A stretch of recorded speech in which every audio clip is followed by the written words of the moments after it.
She walked into the school gym wearing her work uniform, and instead of kindness, she was met with whispers, smirks, and shame in front of her little girl.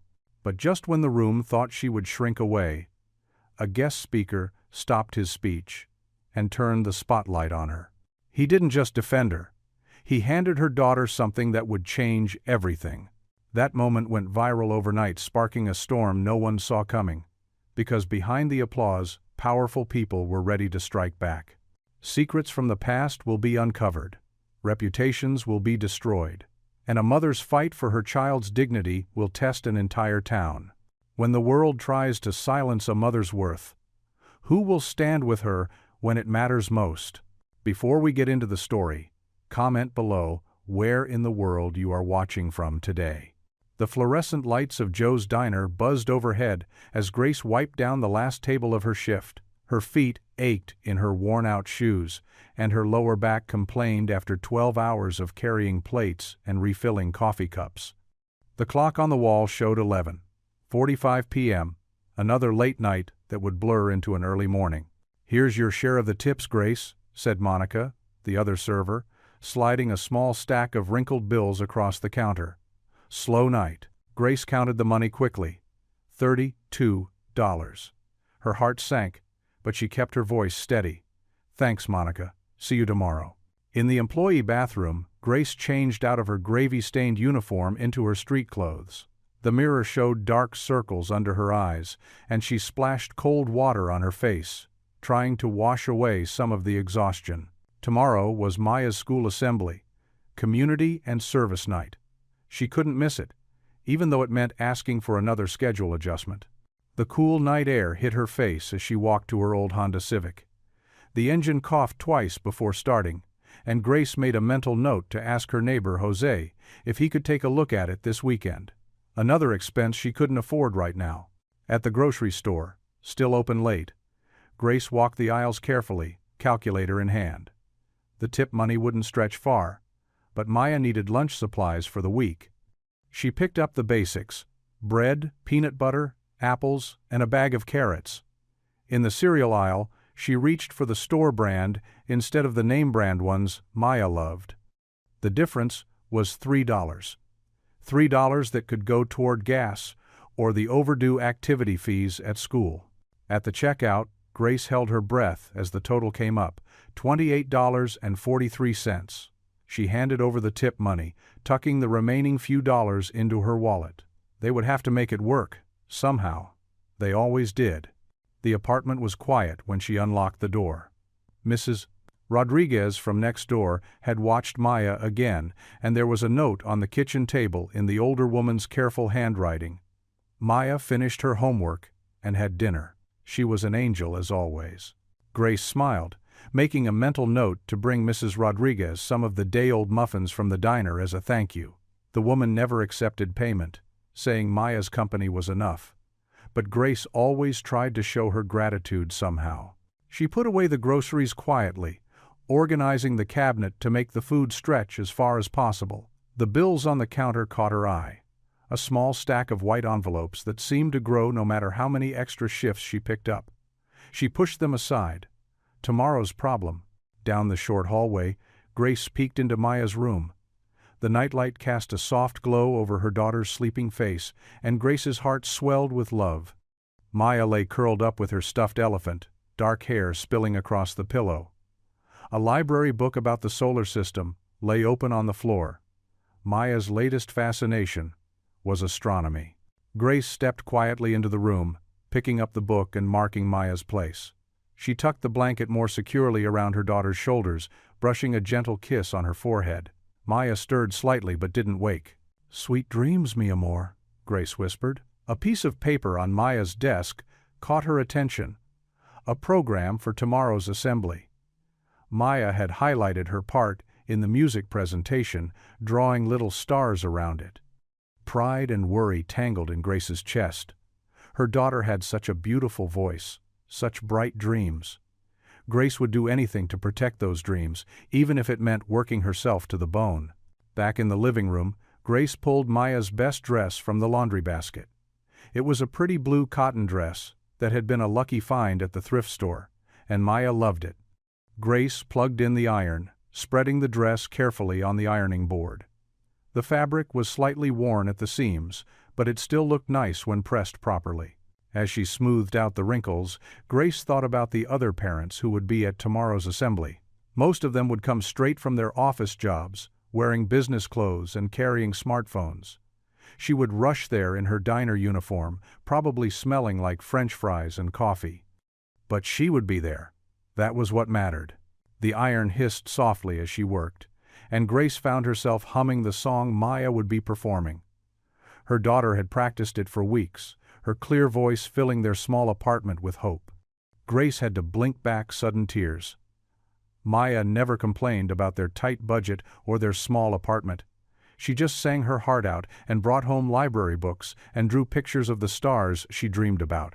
When the dress was perfectly pressed, Grace hung it carefully on Maya's doorknob. She stood there for a moment, watching her daughter sleep, gathering strength from the peaceful sight. Then she went to her own room, changing quickly into her nightclothes. Sitting on the edge of her bed, Grace closed her eyes and clasped her hands. "Please," she whispered, the prayer simple but heartfelt. "Give me strength to be what she needs.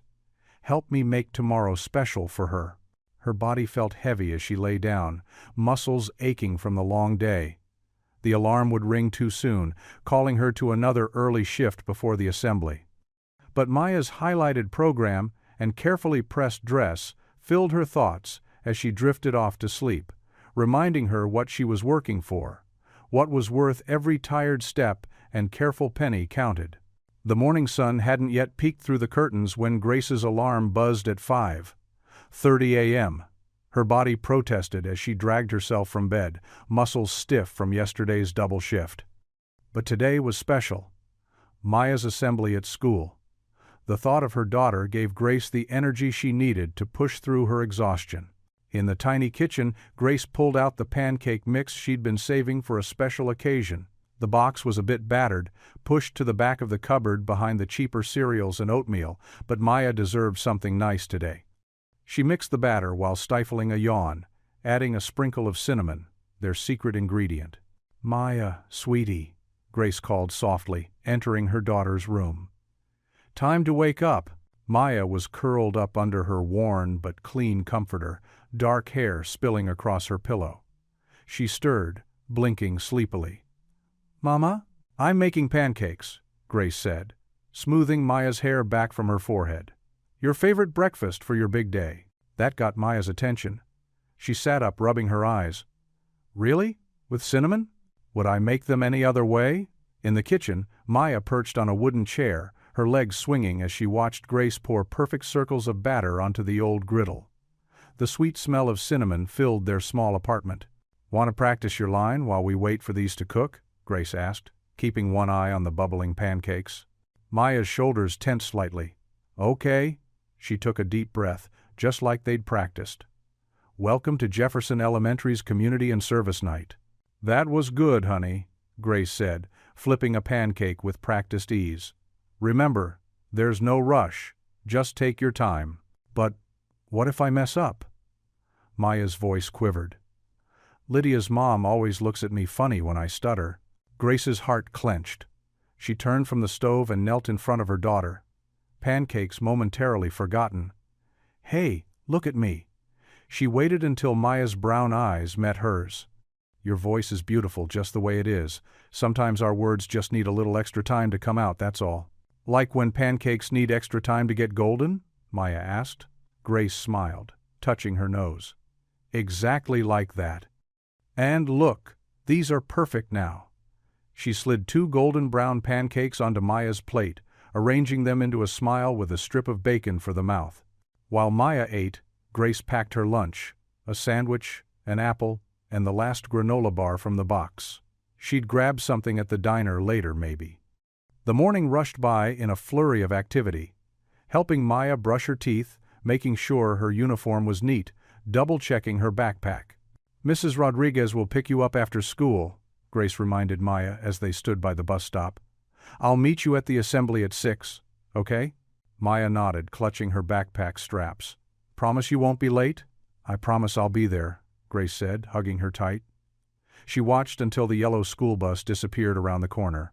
The morning shift at the diner was typically busy, the usual crowd of regulars wanting their coffee and eggs, plus a rush of construction workers from the new building site down the street. Grace moved between tables with practiced efficiency, keeping coffee cups filled and orders straight. "Order up!" Joe called from the kitchen. "Table 5's Denver omelet." Grace grabbed the plate, delivering it to Mr. Henderson, who came in every Thursday like clockwork. "Can I get you anything else?" "No thanks, Grace. How's that girl of yours doing?" "She has a speaking part in the school assembly tonight," Grace said proudly, while wiping down the adjacent table. "That's wonderful. She's growing up fast." The hours ticked by. Grace's feet began to ache again, but she kept moving. The lunch rush hit hard. A tour bus unexpectedly stopped in, filling every booth. By the time the crowd thinned, she was already running behind. "Monica's stuck in traffic," Joe said apologetically. "Can you cover another hour?"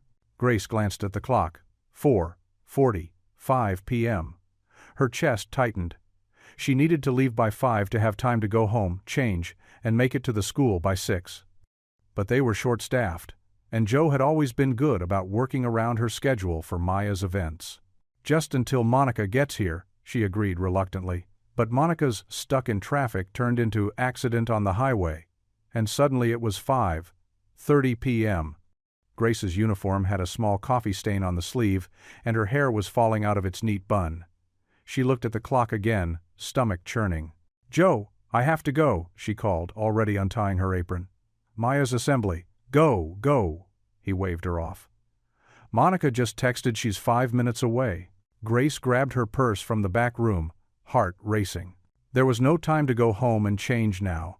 She'd have to go to the assembly in her diner uniform, complete with the small name tag that read Grace in faded letters.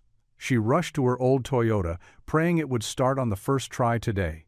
The evening sun cast long shadows through the school's glass doors as Grace rushed toward the gymnasium, still wearing her blue diner uniform with its small coffee stain from her last customer.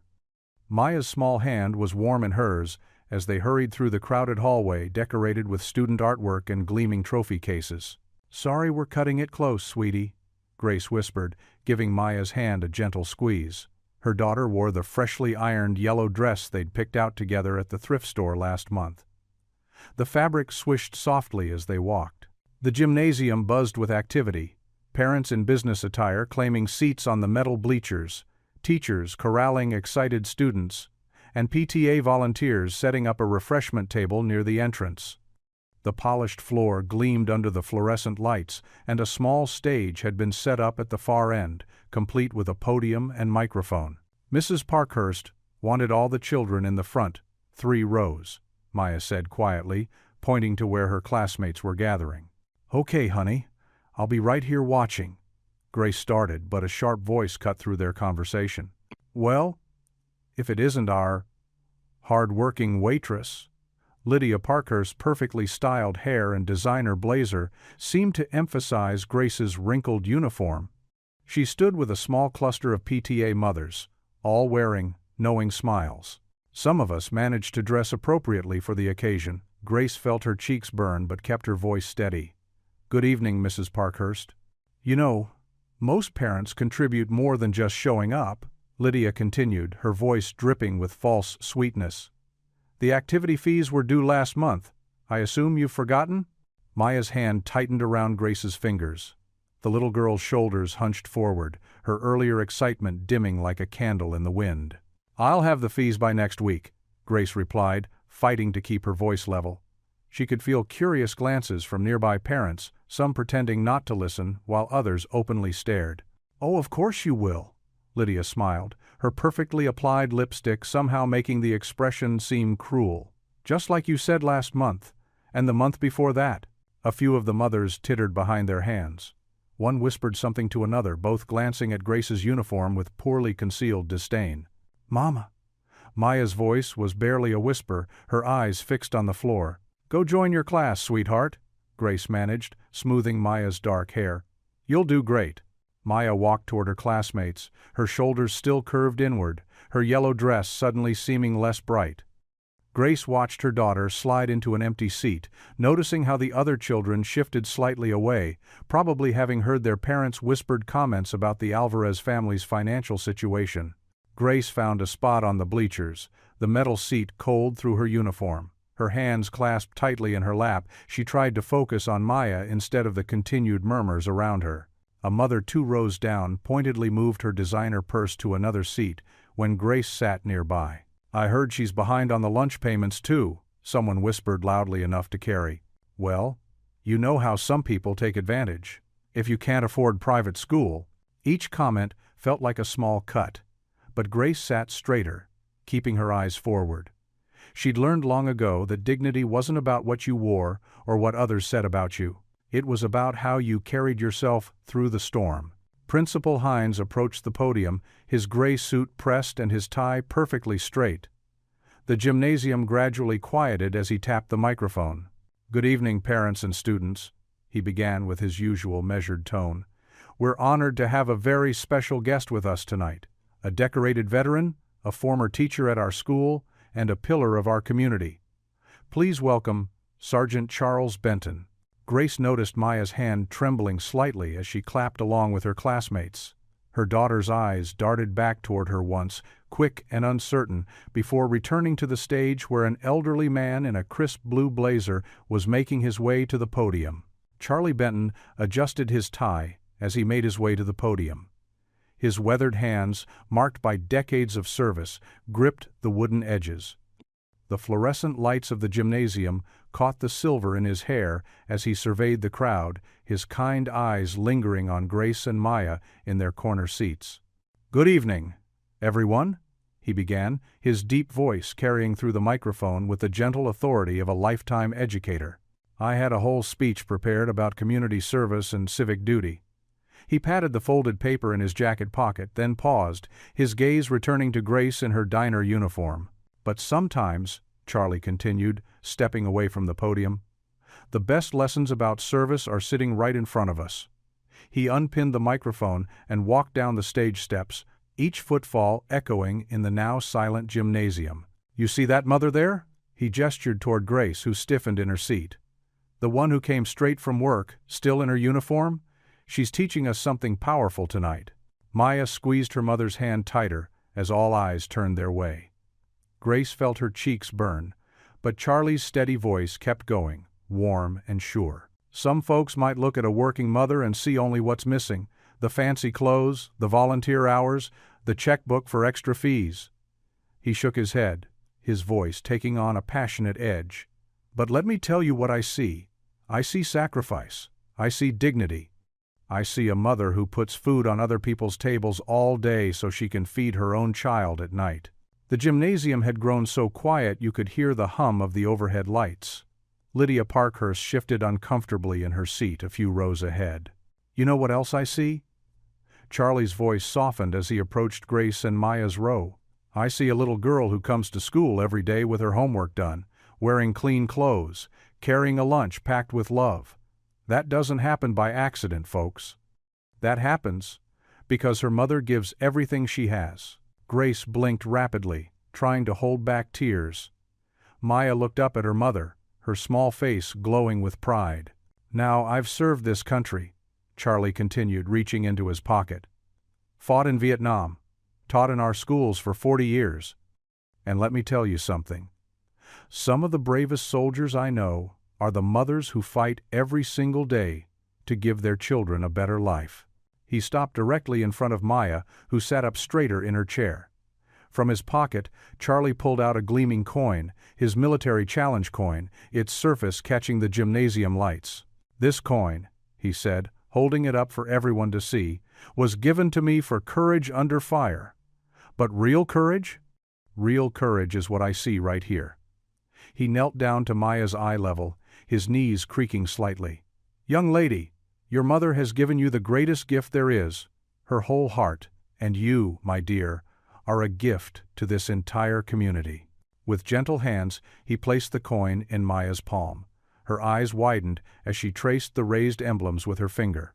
"For courage," Charlie said softly, then turned to address the crowd again. Because that's what it takes to hold your head high when others try to make you feel small. That's what it takes to keep showing up, keep working hard, keep believing in better days. He straightened up, wincing slightly at his stiff joints, but his voice remained strong. So, the next time any of us think about what it means to serve our community, remember this. Service isn't just about who can write the biggest check or organize the fanciest fundraiser. Sometimes it's about the quiet heroes who serve every single day by loving their children enough to do whatever it takes to give them a chance. The first person to stand was an elderly woman in the back, her weathered hands coming together in a slow clap. Then, a veteran near the middle rose, his VFW cap held over his heart. Like a wave, people began standing, applause building, until it filled the gymnasium with a thunderous roar. Maya beamed up at her mother, clutching the coin to her chest. Grace couldn't hold back her tears anymore, but she didn't try to hide them. They were different tears now, not of shame or exhaustion, but of something that felt like relief, like being truly seen for the first time. Charlie made his way back to the stage as the applause continued, but he didn't return to his prepared speech. Instead, he picked up the microphone and said simply, "Thank you, Mrs. Alvarez, for showing us what real service looks like." The applause swelled again, and this time, even some of the parents who had been whispering earlier stood up to join in. Maya stood on her chair, her face shining with joy as she held up the coin for everyone to see. Grace wrapped an arm around her daughter's waist to steady her, and finally allowed herself to smile through her tears. The evening air felt cooler now, as parents and children streamed out of the gymnasium doors. Grace held Maya close, her diner uniform no longer a source of shame but a badge of unexpected honor. The parking lot buzzed with excited chatter, phones lighting up faces in the growing dusk. "Did you see what Sergeant Benton did?" a mother whispered loudly to her friend. "I've never seen anything like it." Maya's small hand tightened around the military coin, her thumb tracing its raised edges. Grace knelt down to her daughter's level, brushing a strand of dark hair from her face. "How are you feeling, sweetie?" "Better," Maya said softly, a smile finally breaking through. "Way better." A few feet away, Jessica Chen, a sophomore known for her social media presence, was holding up her phone, excitement clear in her voice. "I got the whole thing!" From when he stepped off the stage and everything. Wait until people see this. Grace overheard snippets of conversation as parents passed by, their tones markedly different from the earlier whispers and snickers. "That man has such integrity," one father said, shaking his head in admiration. "Did you see little Maya's face when he gave her that coin?" another parent added. "Precious." A group of teachers stood near the entrance, including Mr. Ellis, the music teacher, who caught Grace's eye and gave her a warm nod. The gesture brought fresh tears to her eyes, but she blinked them back quickly. "Mama?" Maya tugged at her sleeve. "Can we go home now?" "Of course, mi amor." Grace gathered their things, noticing how Maya stood a little straighter now, her shoulders no longer hunched with embarrassment. The drive home was quiet but peaceful. Maya held the coin the entire way, occasionally tilting it to catch the streetlight's glow. When they pulled into their modest apartment complex, their elderly neighbor Mrs. Rodriguez was waiting by the stairs. "I just heard what happened at the school," she said, her eyes bright with emotion. "Mihija, I'm so proud of you both." Inside their small apartment, Grace's phone began buzzing with notifications. She usually ignored it during Maya's bedtime routine, but the constant alerts were unusual. While Maya brushed her teeth, Grace quickly checked her messages. There were dozens of them. The video Jessica Chen had taken was spreading rapidly across local social media groups. Grace watched a short clip of Charlie Benton's impromptu speech, her heart swelling as she relived the moment. "Ready for bed?" she called out, setting her phone aside. Maya emerged in her favorite purple pajamas, the coin still clutched in her hand. "Can I keep it close tonight?" "Of course you can, baby." Grace helped Maya into bed, tucking the worn quilted blanket around her small frame. The coin glinted on Maya's nightstand, within easy reach. "Mama?" Maya's voice was thoughtful in the dim light of her bedside lamp. "Today was different." "Different how, sweetie?" "Nobody looked at us like we were." Maya paused, searching for words. "Like we were wrong for being here." Grace's heart clenched. She hadn't realized how deeply Maya had felt those judgmental stares. "We were never wrong for being here, my amor. Never." "I know." Maya reached for the coin again, holding it close to her chest. "Sergeant Benton made everyone see it too." Her voice dropped to a whisper, heavy with emotion. "I feel proud now, Mama. Really proud." Grace leaned down and kissed Maya's forehead, her own tears finally falling freely. She stayed there for a moment, listening as Maya's breathing slowly evened out into sleep, the coin still held protectively in her small hand. Back in the living room, Grace allowed herself to look at her phone again. The messages continued to pour in. From other parents, from teachers, from people she'd served coffee to for years at the diner. Each one expressed support, admiration, and solidarity. One message particularly caught her eye. From Ruthie, an elderly regular at the diner. "Grace, honey, I just saw the video. That man said what we've all known about you for years. You're a blessing to this community, and that beautiful daughter of yours is proof of it. Don't you dare let anyone tell you different." Grace sank into her worn armchair, overwhelmed by the sudden shift in her world.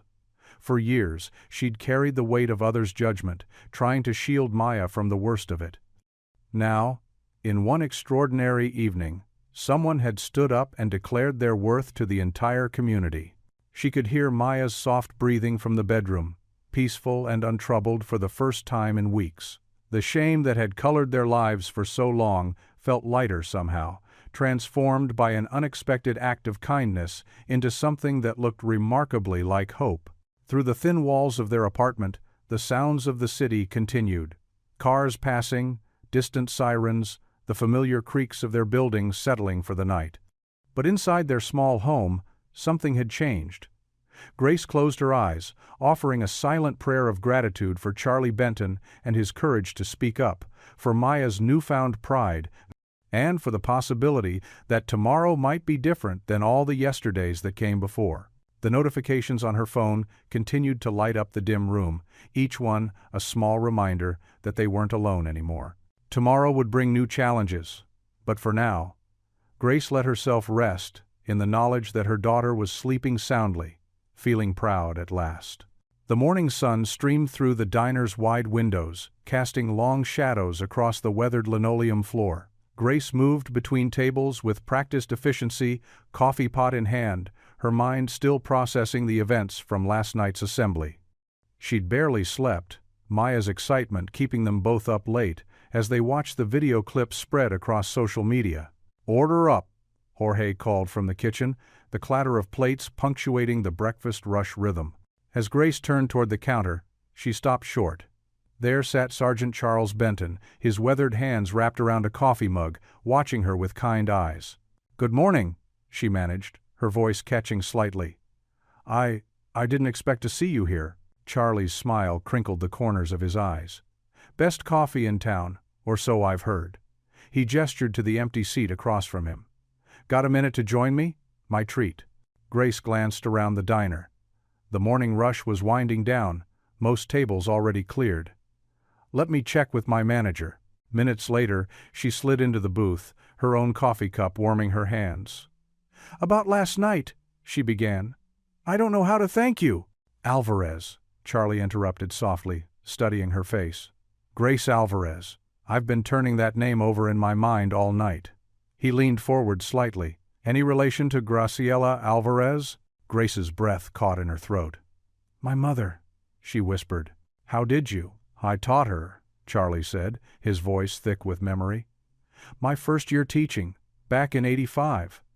She was the brightest student in my English class." He paused, taking a slow sip of coffee. "She used to bring me tamales sometimes, said a new teacher needed proper feeding." Grace's eyes welled up. "That sounds like her. She always worried about everyone else going hungry. She had such dreams," Charlie continued, his fingers tapping restlessly against his mug. "Wanted to be a lawyer, had the grades for it too." His expression darkened. But then the school board changed the scholarship criteria that spring, made it about legacy status and family contribution history. The bitterness in his voice was palpable. Grace's throat tightened. She remembered her mother's quiet dignity, working 2 jobs after that, never complaining but always pushing Grace to study harder. "I should have fought harder," Charlie said, his voice dropping to nearly a whisper. "Should have stood up at those board meetings, made them see what they were doing, but I was new, scared of losing my job." He met Grace's eyes directly. "I've carried that shame for decades." Grace reached across the table, touching his hand briefly. "Mom never blamed anyone, she just kept going. Like mother, like daughter," Charlie observed, giving her a knowing look. "I see that same strength in you, Grace. And in Maya." The mention of her daughter's name brought fresh tears to Grace's eyes. "Maya has her grandmother's smile," she said softly. "Mom passed when Maya was just 3.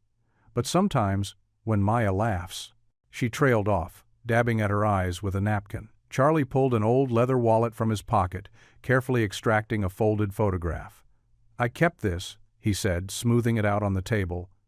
"Class photo, spring of '85. Grace's hands trembled as she took the photo. There in the second row stood her mother, young and bright-eyed, wearing the red sweater she'd saved so carefully for picture day. "Oh," she breathed. "I failed her then," Charlie said firmly. "But I'm not failing you and Maya now." He straightened in his seat, shoulders squaring with determination. "That school board hasn't changed much in 30 years. Still the same old families, same old money calling the shots. But this time, we fight back." Grace studied the old veteran's face, seeing the same fire that had driven him to stand up for her in the gymnasium. "I don't want to cause trouble," she said hesitantly. "Maya loves that school.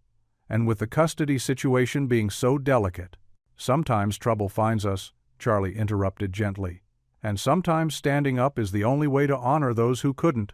He tapped the photograph. "Your mother taught me about dignity, Grace, taught me more than I ever taught her. Let me help you now.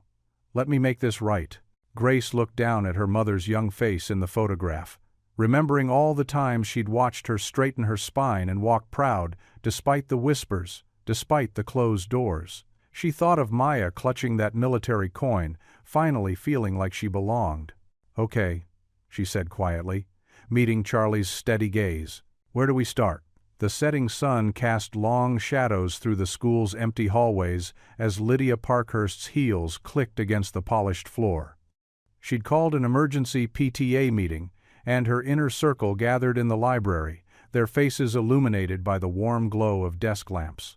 "This is completely unacceptable," Lydia declared, pacing between the wooden tables. Her perfectly styled hair bounced with each emphatic gesture. That spectacle has gone viral. Do you know what this means for our school's reputation?" Sandra Mitchell, her closest ally on the PTA, nodded vigorously.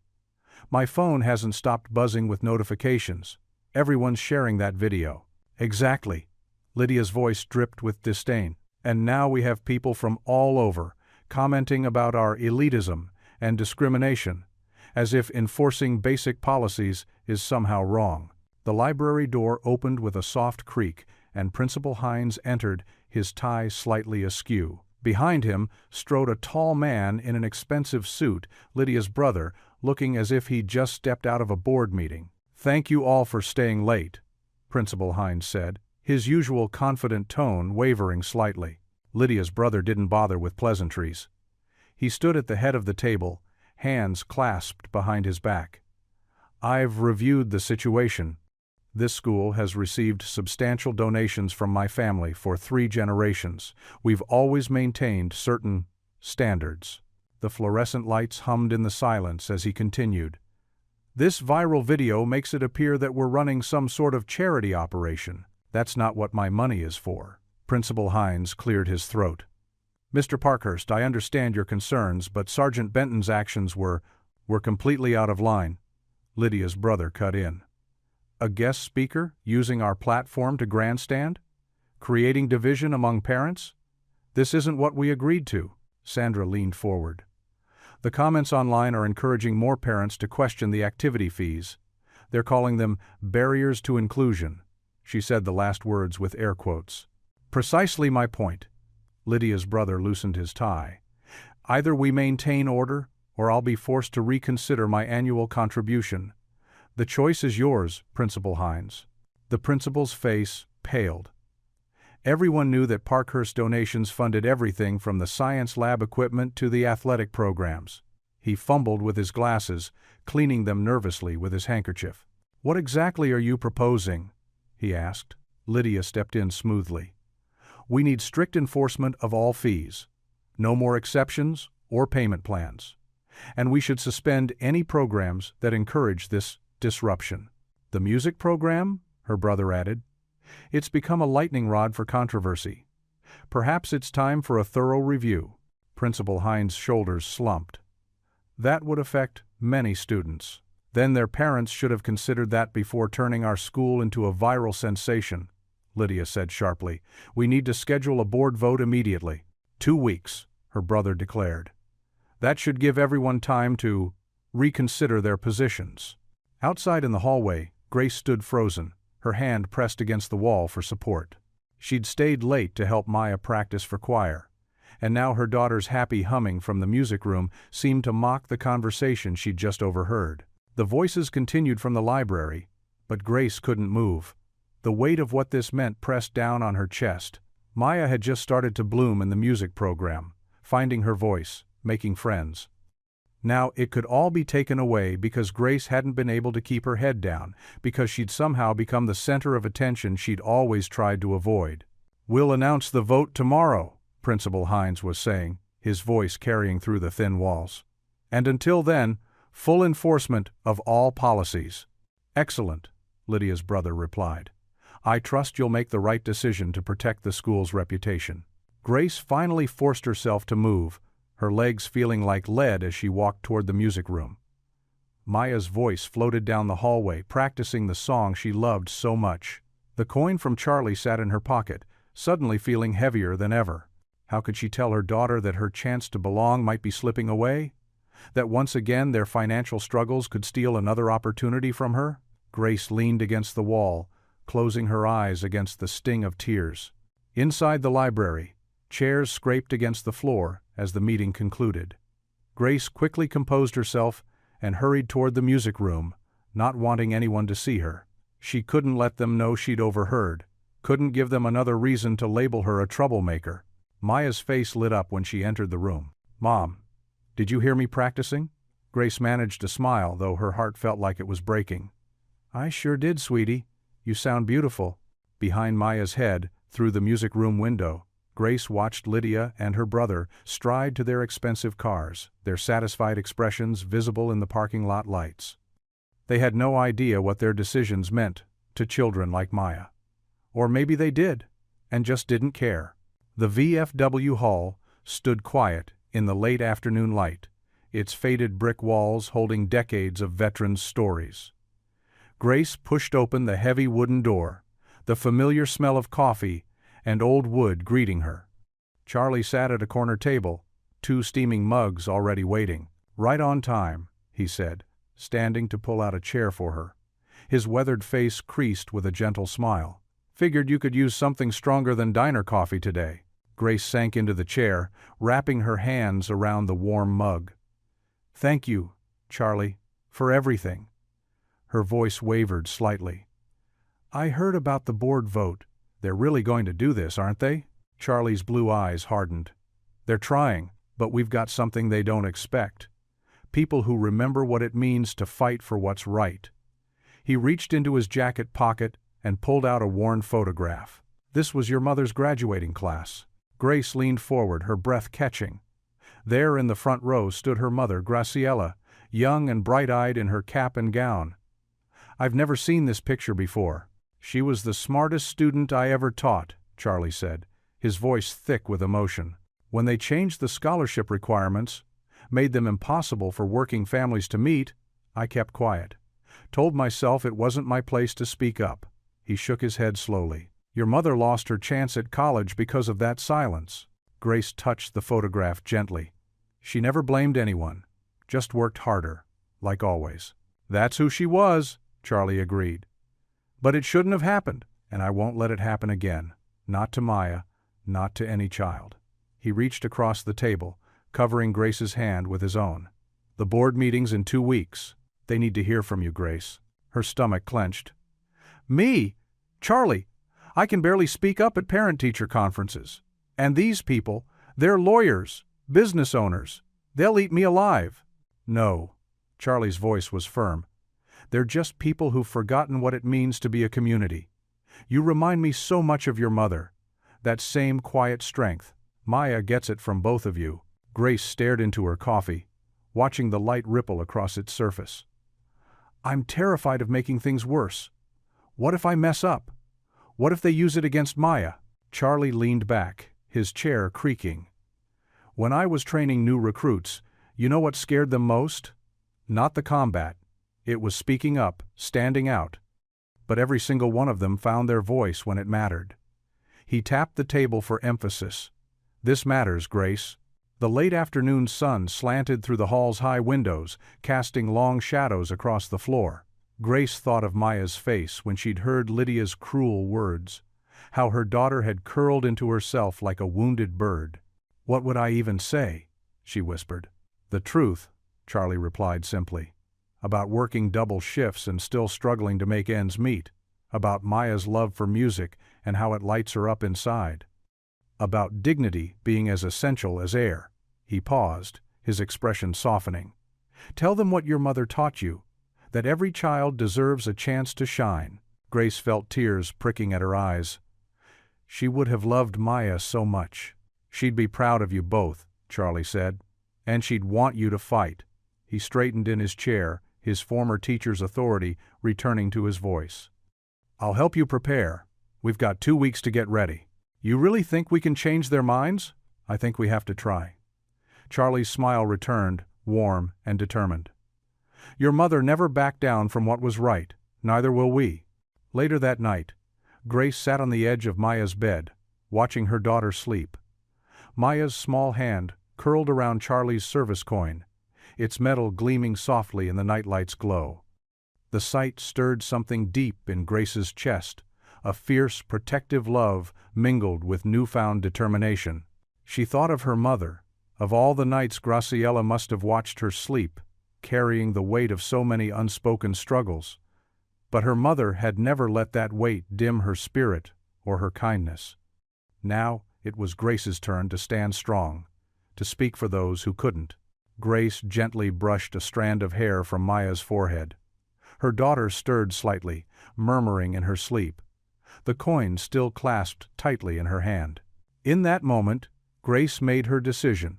She wouldn't back down. Not from Lydia, not from the board, not from anyone who tried to diminish her child's worth. The coin caught the light as Maya shifted, its surface reflecting like a small beacon of hope. Grace touched it softly, feeling its worn edges, understanding now why Charlie had chosen this moment to pass it on. It wasn't just metal. It was a promise, a reminder that courage often came in the quietest moments, in the smallest stands for what was right.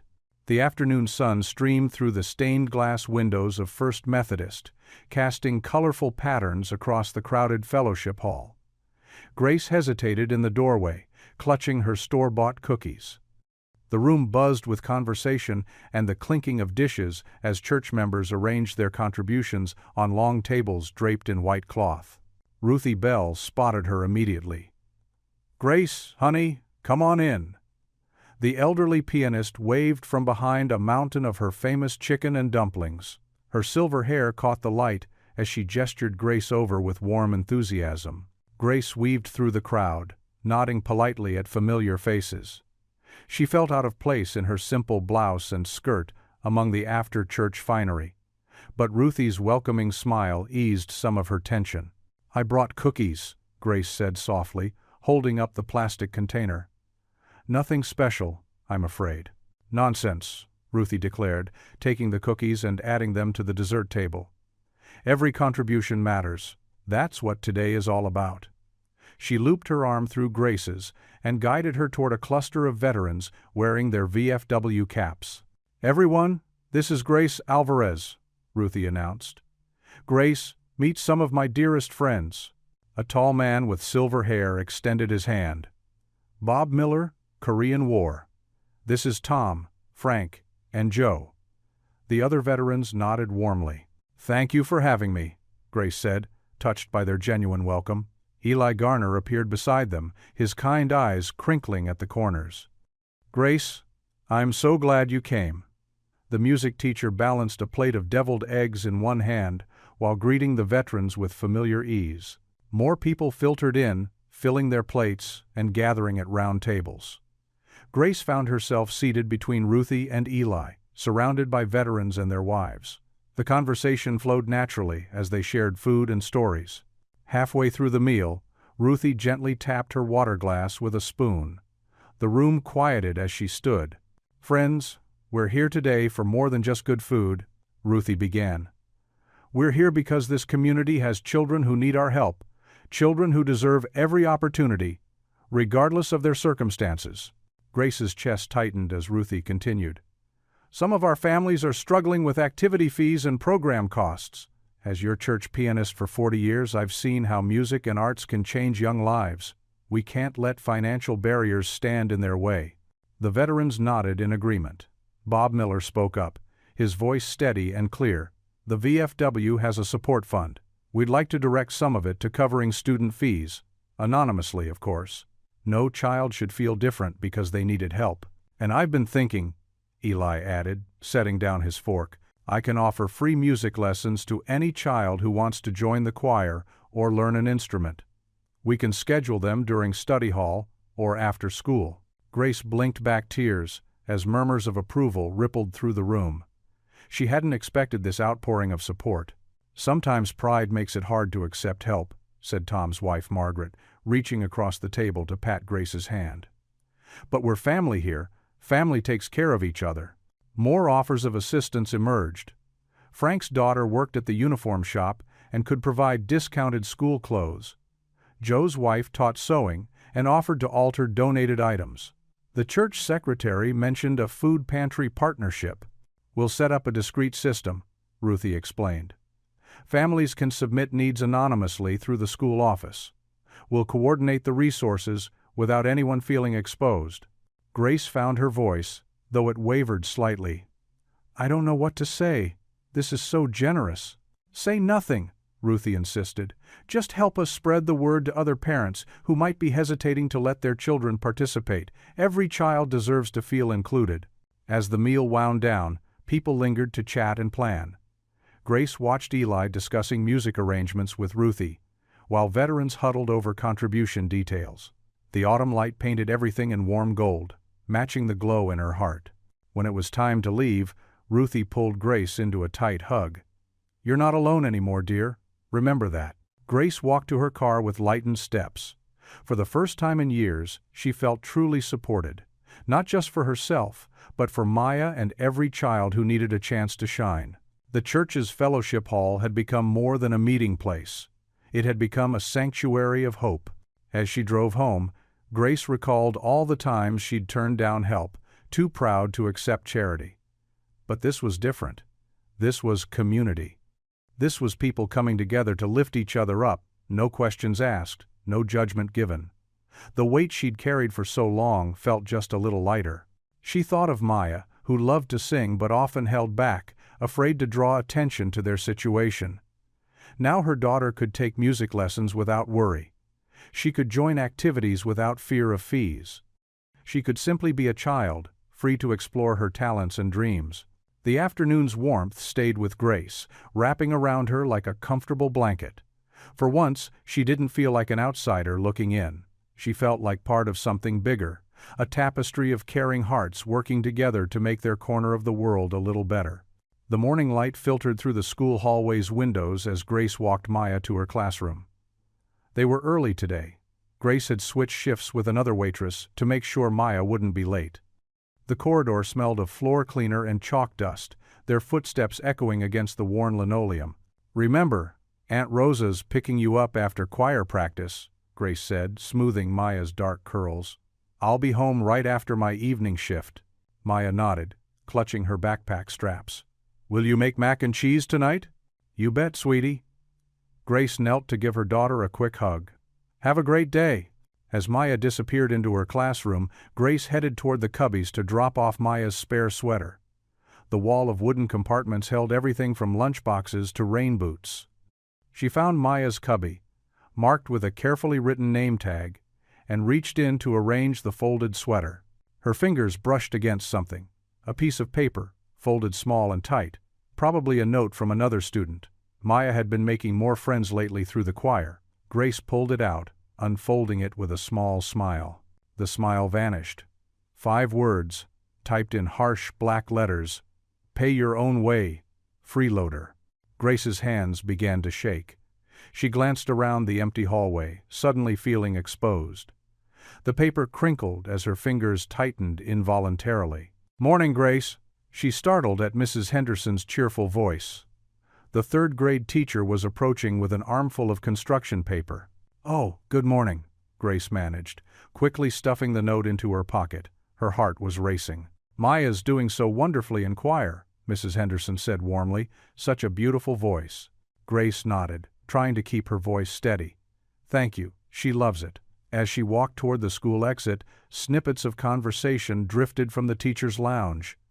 She shouldn't have slowed down, shouldn't have listened, but her feet betrayed her. Just using that poor man's gesture for attention. Saw the video everywhere. So dramatic. Probably planned the whole thing. Grace hurried past, her cheeks burning. She pushed through the heavy front doors into the cool morning air, gulping it desperately. She had almost reached her car when a familiar voice stopped her cold. "Grace, hey, wait up!" Derek, Maya's father. He jogged across the parking lot, all casual charm in his expensive jacket and perfectly styled hair. Grace's stomach clenched. "What are you doing here?" she asked flatly. She hadn't seen him in months, not since he'd promised Maya he'd come to her school play, then never showed. "Can't a father visit his daughter's school?" He flashed that easy smile that used to make her knees weak. Now it just made her tired. "You've never been interested in Maya's school before," Grace said. "Why now?" Derek's smile tightened slightly. "Maybe because my daughter's suddenly all over social media. A little warning would have been nice." "That wasn't planned," Grace said. "And you lost the right to warnings when you stopped paying child support." "About that." Derek stepped closer, lowering his voice. "My lawyer thinks I might have a case for shared custody, especially given all this attention you're bringing on Maya. Not exactly stable parenting, is it?" The world seemed to tilt sideways. Grace gripped her car keys until the metal bit into her palm. "You wouldn't," she whispered. "Just something to think about," Derek said lightly. "Maybe we should discuss it over coffee sometime." He checked his expensive watch. "Gotta run. Important meeting." Grace watched him stride away, her vision blurring with angry tears. She fumbled with her car door, barely making it inside before the first sob escaped. The crumpled note fell from her pocket onto the passenger seat. She stared at it, remembering Maya's face this morning. Bright, hopeful, finally feeling like she belonged somewhere. With trembling fingers, Grace picked up the note and tore it into tiny pieces, letting them fall into her empty coffee cup. She wiped her eyes roughly with the back of her hand. Maya would be in class now, probably practicing her choir parts with that sweet, determined expression. Grace took a deep breath, then another. They could print 100 cruel notes. Derek could make all the threats he wanted. But she wouldn't let Maya see her cry. Not over this. Not ever. The empty school gymnasium echoed with their footsteps as Grace and Charlie walked toward the center of the polished wooden floor. Late afternoon, sunlight streamed through the high windows, casting long shadows across the space where just days ago everything had changed. "This place feels different when it's empty," Grace said, her voice bouncing off the walls. Charlie nodded, leaning slightly on his cane. "That's why we're practicing here. Got to get comfortable with the space before it fills up with people." He gestured to the folding chair he'd brought. "Have a seat." Grace sat down, smoothing her diner uniform. She'd come straight from her lunch shift. She pulled out a wrinkled piece of paper from her pocket, covered in crossed-out lines and arrows. "Before we look at those words," Charlie said, pulling up another chair to face her, "let's work on your breathing." Grace's shoulders tensed. "My breathing? Back in Nam, I had to help young recruits stay calm under pressure. First thing I learned was that fear starts in the lungs." He demonstrated by taking a deep breath. "When we're scared, we forget to breathe properly. Makes our voice shake, our hands tremble. That's exactly what happens to me." Grace admitted, thinking of parent-teacher conferences where she could barely get the words out. "Put one hand here," Charlie guided, touching his own diaphragm. "Now, breathe so deep you can feel it push against your palm." Grace mimicked his position, trying to breathe deeply. Her first attempt was shallow, barely moving her hand. "That's okay," Charlie encouraged. "Try again. Imagine you're filling up a balloon in your belly." Grace closed her eyes, focusing on the sensation. This time, her hand rose with her breath. "Good." Charlie's approval was warm. "Now hold it for 4 counts, then let it out slow, like you're blowing through a straw." They practiced breathing together for several minutes. Grace felt her shoulders beginning to relax. "In the Corps, we had a saying," Charlie continued. "Slow is smooth, smooth is fast." Means when you take your time to do something right, it actually works better than rushing. Grace nodded, understanding dawning. "Like when I'm training new servers, if they try to carry too many plates at once, they end up dropping everything," Charlie finished with a chuckle. "Exactly. Now, let's look at that speech of yours." Grace unfolded her paper, the creases well worn from countless revisions. "It's not very good. Let me be the judge of that." Charlie adjusted his glasses. "Start from the top. Remember your breathing." Grace took another deep breath and began reading. "Members of the school board, my name is Grace Alvarez." Her voice quavered, and she stopped. "Sorry, no apologies needed. Try again, but this time, plant your feet flat on the floor. Feels more solid that way." Grace adjusted her position and started over. This time she made it through 2 sentences before her voice cracked. "You know what this reminds me of?" Charlie leaned back in his chair. "Teaching my wife Helen to drive stick shift. She kept stalling out at first, but every try got her a little further down the road." The image made Grace laugh, releasing some of her tension. "Did she ever get it?" "Became a better driver than me," Charlie grinned. "Now, let's try something. Instead of reading to the empty gym, read to me. Pretend we're just having coffee at the diner." Grace nodded, taking another centering breath. She looked at Charlie's kind eyes and began again. This time, her voice carried a natural warmth as she spoke about Maya's love for music, about watching her daughter light up during choir practice. "That's it," Charlie encouraged. "You're not just reading words, you're telling a story. Your story." They worked through the speech, paragraph by paragraph. When Grace stumbled over a phrase, they rewrote it together to sound more natural. When she rushed through important points, Charlie had her slow down, reminding her to breathe. "The board members aren't your enemies," Charlie advised. "They're just people who need to understand what's at stake." "Some of them feel like enemies," Grace admitted, thinking of Lydia's cutting remarks. "Then imagine you're talking to the ones who might be on the fence. The ones who just need to see the human side of this decision." They practiced for another hour. Each time through, Grace's confidence grew. She stopped apologizing for mistakes and started finding her rhythm. "Ready to try it standing?" Charlie asked. Grace hesitated, then nodded. She rose, planting her feet like Charlie had shown her. Looking out at the empty bleachers, she took a final deep breath and began. This time her voice filled the gymnasium with steady clarity. She spoke about dignity not being a luxury, about every child deserving to feel proud of their parent. When she reached the part about her own mother's struggles, her emotion made the words stronger, not weaker. The last line rang out in the quiet space. "We have a chance to show our children what community really means. Let's not waste it." The school auditorium buzzed with nervous energy as families trickled in for the open choir rehearsal. Eli Garner stood at the piano, his gentle smile welcoming each new arrival. His fingers moved across the keys, playing soft melodies that filled the space with warmth. "Everyone's welcome," he called out, waving to a group of hesitant parents hovering near the door. "No experience needed, just bring your voice and your heart." Maya sat in the front row, clutching her mother's hand. Grace noticed how her daughter's eyes kept darting to the growing crowd, a mix of excitement and anxiety on her face. The challenge coin from Charlie was tucked safely in her pocket, her new good luck charm.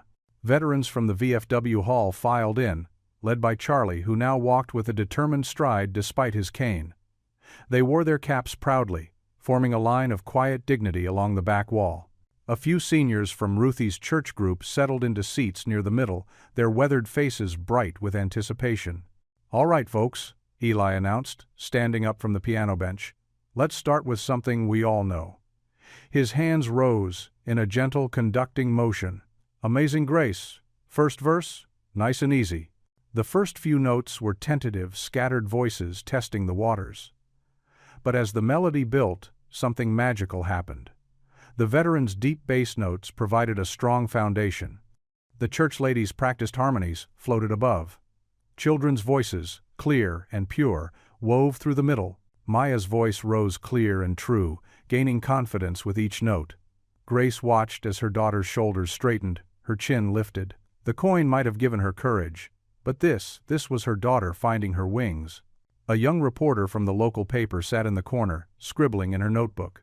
Her eyes grew wide when Charlie approached Maya during a break, asking to see the coin. The girl proudly showed it to him, explaining what it meant to her. "It reminds me I'm brave," Maya told the reporter, who had drifted closer. "Even when I'm scared." The reporter's pen moved quickly across the page as Charlie shared the story of the assembly night. "Sometimes courage looks like a mother in a diner uniform," he said, meeting Grace's eyes across the room. "Sometimes it looks like a child finding her voice." Eli called everyone back to attention, introducing a new song. "This one's special," he said, passing out sheet music. "It's about standing together, about community. Don't worry if you don't know it, just listen first, then join in when you're ready." The piano introduction filled the room with hope. Grace recognized the melody, an old civil rights anthem about overcoming together. As voices joined one by one, she saw unlikely pairs standing shoulder to shoulder. The hardware store owner next to the janitor, a businessman beside a grandmother in her Sunday best, children of all backgrounds, blending their voices in perfect harmony. A Korean War veteran with tears in his eyes reached out to steady a young mother juggling a toddler. Two teenage girls who usually sat at opposite lunch tables shared a music sheet, giggling together over a tricky part. The invisible lines that usually divided their town seemed to fade with each shared note. The reporter approached Grace during the next break. "Would you mind telling me about that night?" she asked softly. "About what it meant to you and Maya?" Grace hesitated, then saw Maya beaming as she practiced with a small group of children. Her daughter was no longer trying to hide, no longer shrinking from attention. Instead, she was teaching another shy girl the hand motions that went with the song.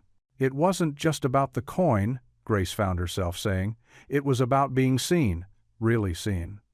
She watched as Charlie chatted with parents who normally wouldn't give him the time of day, as Eli patiently helped a struggling singer find the right notes.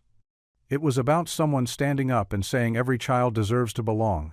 The final song brought everyone together in a circle. Grace stood between Maya and an elderly woman she recognized from the diner. As their voices rose in unison, Grace felt something shift in her heart. This wasn't just about protecting Maya anymore, or even about keeping the music program. This was about the kind of community they wanted to be. The harmony swelled, lifting toward the high ceiling. Grace saw tears on more than a few faces, saw hands clasped across generations and social boundaries. Maya's voice soared clear and strong, no trace of her usual stutter. Her daughter was transforming before her eyes, growing into someone who knew her own worth. As the last notes faded, a profound silence filled the room. Then someone started to clap, and others joined in, until the applause thundered off the walls.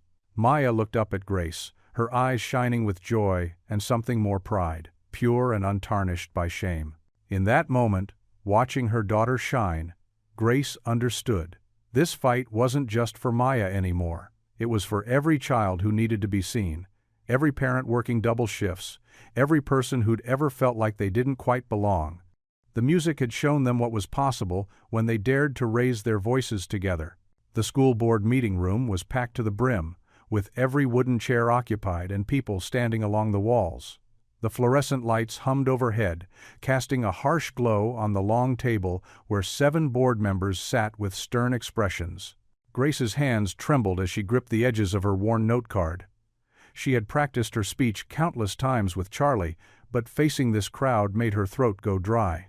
Maya sat in the front row between Ruthie and Eli, her small fingers wrapped around the service coin for courage. "Next speaker, Grace Alvarez," announced Principal Hines, his voice echoing through the microphone. Grace stood slowly, smoothing her freshly pressed skirt, the one she'd saved for special occasions. As she walked to the podium, she felt the weight of every stare. Some sympathetic, others critical, all waiting to hear what this diner waitress had to say about school policy. "Good evening," she began, her voice barely above a whisper. She cleared her throat and tried again, remembering Charlie's breathing exercises. "Good evening. I'm Maya's mom, and I'm here to talk about dignity." The word hung in the air. Grace took another deep breath, finding Maya's encouraging smile in the crowd. "Dignity isn't a luxury," she continued, her voice growing stronger. "It's as essential as air. When my daughter comes home from school, she shouldn't have to hide permission slips for activities we can't afford. She shouldn't have to pretend she's sick on pizza day because the lunch account is empty." Grace's hand steadied as she spoke from her heart. "I work double shifts at the diner. I serve your coffee. I remember your orders. I smile even when my feet ache. And still, it's not enough to give my daughter the same opportunities as her classmates." Tears pricked at her eyes, but she blinked them back. "This isn't about handouts.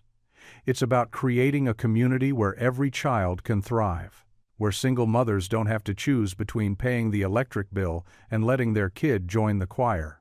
The room had grown completely still. Even the usual shuffling of papers had ceased. "My mother, she cleaned houses to put food on our table. She taught me that hard work matters, but so does compassion, so does belonging." Grace's voice cracked slightly. "That's what this music program gives our children. That's what these fee waivers would protect. Not just activities, but dignity itself." She looked directly at the board members. "You have the power to show our children what kind of community we are. Are we the kind that builds walls with dollar signs, or the kind that makes sure every child has a chance to sing?" As Grace stepped back from the podium, Eli moved to the piano. Maya and the other choir members filed quietly to the front of the room. They wore no matching uniforms, some in their best clothes, others in well-worn hand-me-downs, but they stood together with purpose. The first notes of "America the Beautiful" filled the room. Maya's clear voice rose above the others, pure and strong. "Oh, beautiful for spacious skies." Other voices joined in, hesitant at first, then growing stronger. Grace watched in amazement as one person after another stood up, first Ruthie and her church friends, then the veterans in their caps, followed by parents who had never spoken to Grace before. By the final verse, nearly everyone was on their feet. Even some of Lydia's usual supporters were standing, dabbing at their eyes with tissues. The children's voices soared to the ceiling, "From sea to shining sea." When the last note faded, the applause was immediate and thunderous. The superintendent, Dr. Harrison, leaned forward to her microphone, waiting for the room to quiet. "I've seen a lot of board meetings in my 20 years of education," she said, her eyes bright, "but never one quite like this." She adjusted her glasses, looking down at her notes. "The board will need to formally vote, but I think it's clear that our current fee policies need serious revision. Moreover, the value of our arts programs, and the need to make them accessible to all students, has never been more evident." Murmurs of approval rippled through the crowd. "Dr. Harrison continued, I'll be recommending a comprehensive review of our fee structure with the goal of implementing a fair waiver system.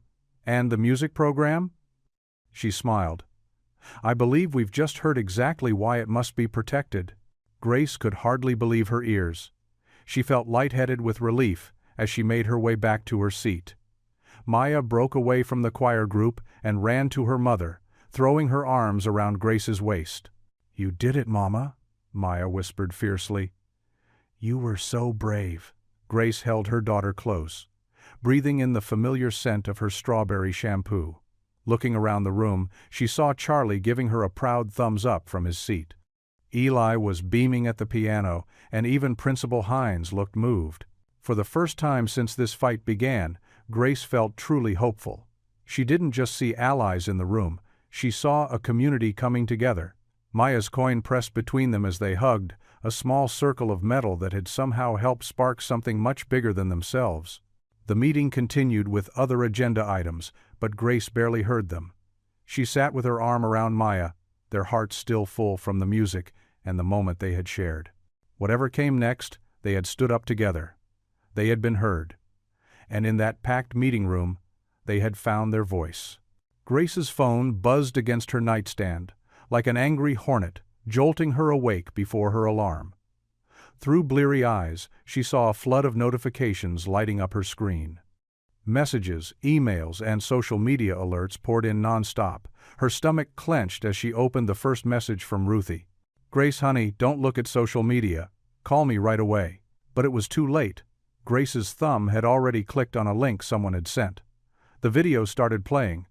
It was footage from yesterday's board meeting, but something was wrong. The clip showed her standing during the anthem, but it had been edited to make it appear as if she was rolling her eyes and making dismissive gestures. The careful editing made her look completely disrespectful, her hands shaking. Grace watched in horror as the doctored video continued. The real moment had been beautiful. She had stood proudly, hand over heart, tears in her eyes as Maya sang. But this version painted a completely different picture. Someone had spliced together fragments of her nervous movements, creating a false narrative that was spreading like wildfire. The comments below the video made her blood run cold. "Disgraceful mother. Who does she think she is? No wonder she can't pay her bills. No respect." Grace's phone rang. It was Charlie. "Grace, are you seeing this?" His voice was tight with concern. I don't understand," she whispered, trying to keep her voice steady so she wouldn't wake Maya. "That's not what happened. Everyone was there. They saw the truth. It's Lydia's nephew who did this," Charlie said grimly. "He's some hotshot video editor. Principal Hines just called me. Lydia's already sent it to the entire PTA email list with a message about concerning behavior." Grace's chest felt tight. She slipped out of bed and padded to the kitchen, closing her bedroom door quietly behind her. "But why? We were winning. The superintendent was on our side." "That's exactly why," Charlie replied. "They're desperate. Listen, Grace. Don't respond to anyone yet. We need to." A text notification cut across her screen. It was from her friend at the diner. "Channel 5 news van outside. Don't come in today." Grace sank into a kitchen chair, her legs weak. The morning sun was just starting to peek through her small window, casting long shadows across her faded linoleum floor. The peaceful quiet of dawn felt like a cruel joke compared to the chaos erupting in her hand. Her phone buzzed again.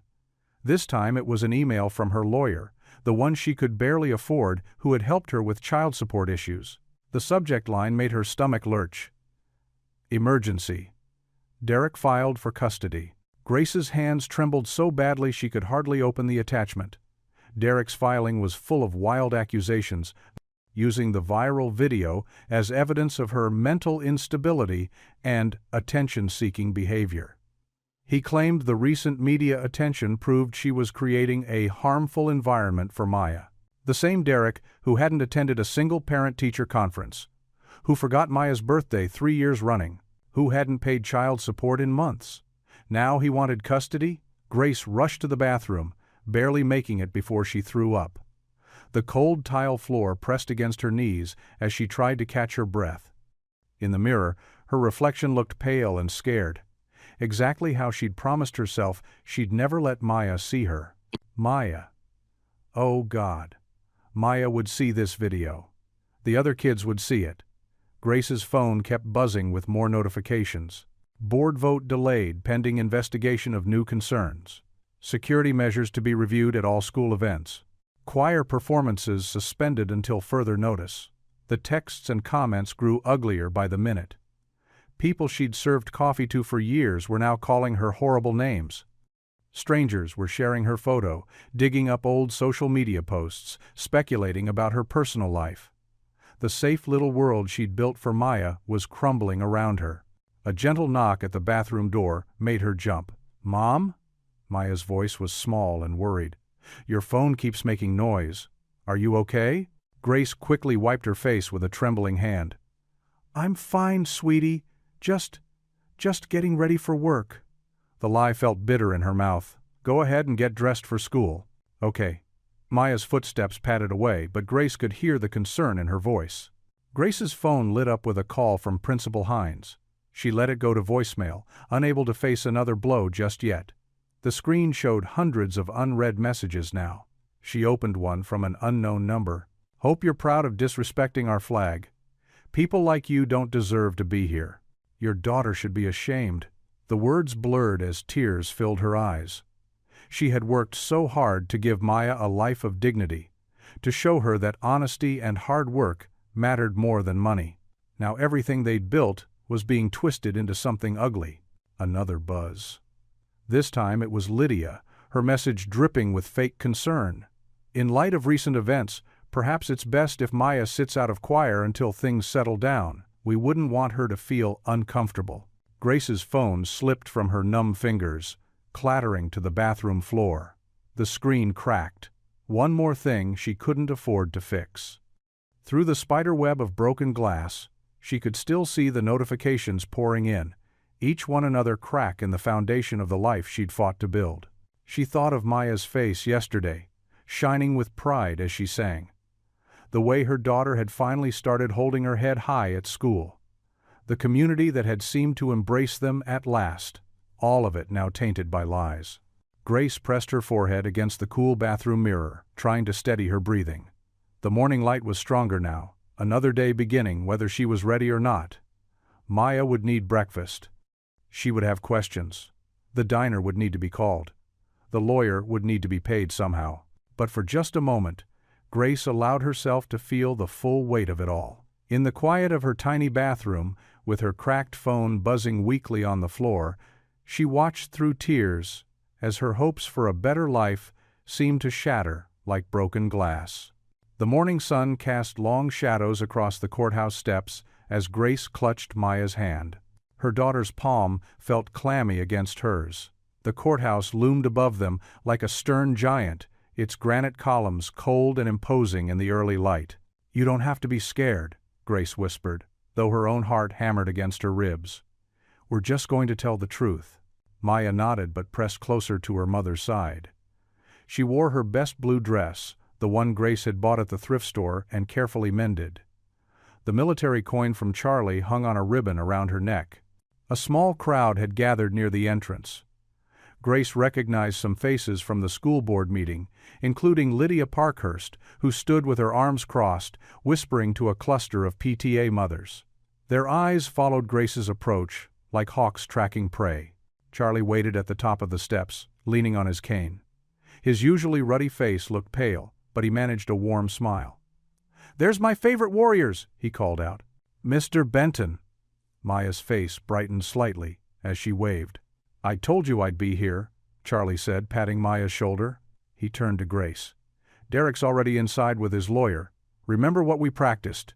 Head high, speak clearly, and breathe," Grace finished, attempting a weak smile. A commotion near the parking lot drew their attention. Derek was emerging from a shiny new SUV, his lawyer at his side. He'd gotten a haircut and wore an expensive-looking suit, clearly trying to impress. The sight of him made Grace's stomach turn. "Well, if it isn't the social media star," Derek announced loudly, climbing the steps. "Trying to turn our daughter against me with your little viral stunts? Leave Mama alone," Maya said quietly, but her voice shook. Derek's face hardened. "Maya, honey, the adults are talking. This is exactly what I mean about your mother's influence." "That's enough," Charlie interrupted, stepping between them. His breathing seemed labored, but his voice was firm. "There's a child present. Show some decency." "And who exactly are you?" Derek demanded. "Another one of Grace's charity cases?" The crowd had grown larger, phones appearing to record the confrontation. Lydia moved closer, barely concealing her satisfaction at the scene unfolding. Charlie's face flushed dark red. He opened his mouth to respond, but suddenly grabbed his chest, gasping. The cane clattered from his grip, echoing against the stone steps. "Charlie!" Grace lunged forward as his knees buckled. She managed to break his fall, but he was heavy against her shoulder. Maya screamed. "Someone call 911, Grace shouted. Her hands trembled as she loosened Charlie's collar. His skin felt clammy, his breathing ragged and uneven. The crowd erupted in chaos. Some rushed forward to help while others backed away, still filming. Through the confusion, Grace heard Lydia's voice. See what kind of disruption she causes. First the school, now this. The next few minutes blurred together. Paramedics arrived, their sirens cutting through the morning air. They worked quickly, loading Charlie onto a stretcher while checking his vital signs and attaching monitors. Suspected cardiac event, one paramedic announced. BP's elevated, showing signs of, I'm going with him, Grace insisted, but the paramedic shook his head. Family only in the ambulance, ma'am. Follow us to County General. Maya buried her face in Grace's skirt, shoulders shaking with sobs. Derek stood back, straightening his tie with an air of impatience. Well, I guess we'll have to reschedule.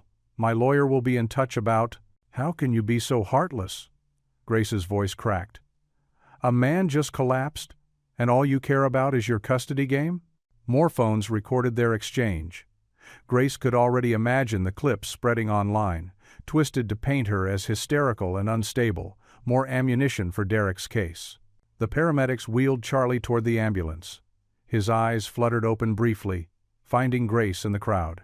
He tried to speak, but the oxygen mask muffled his words.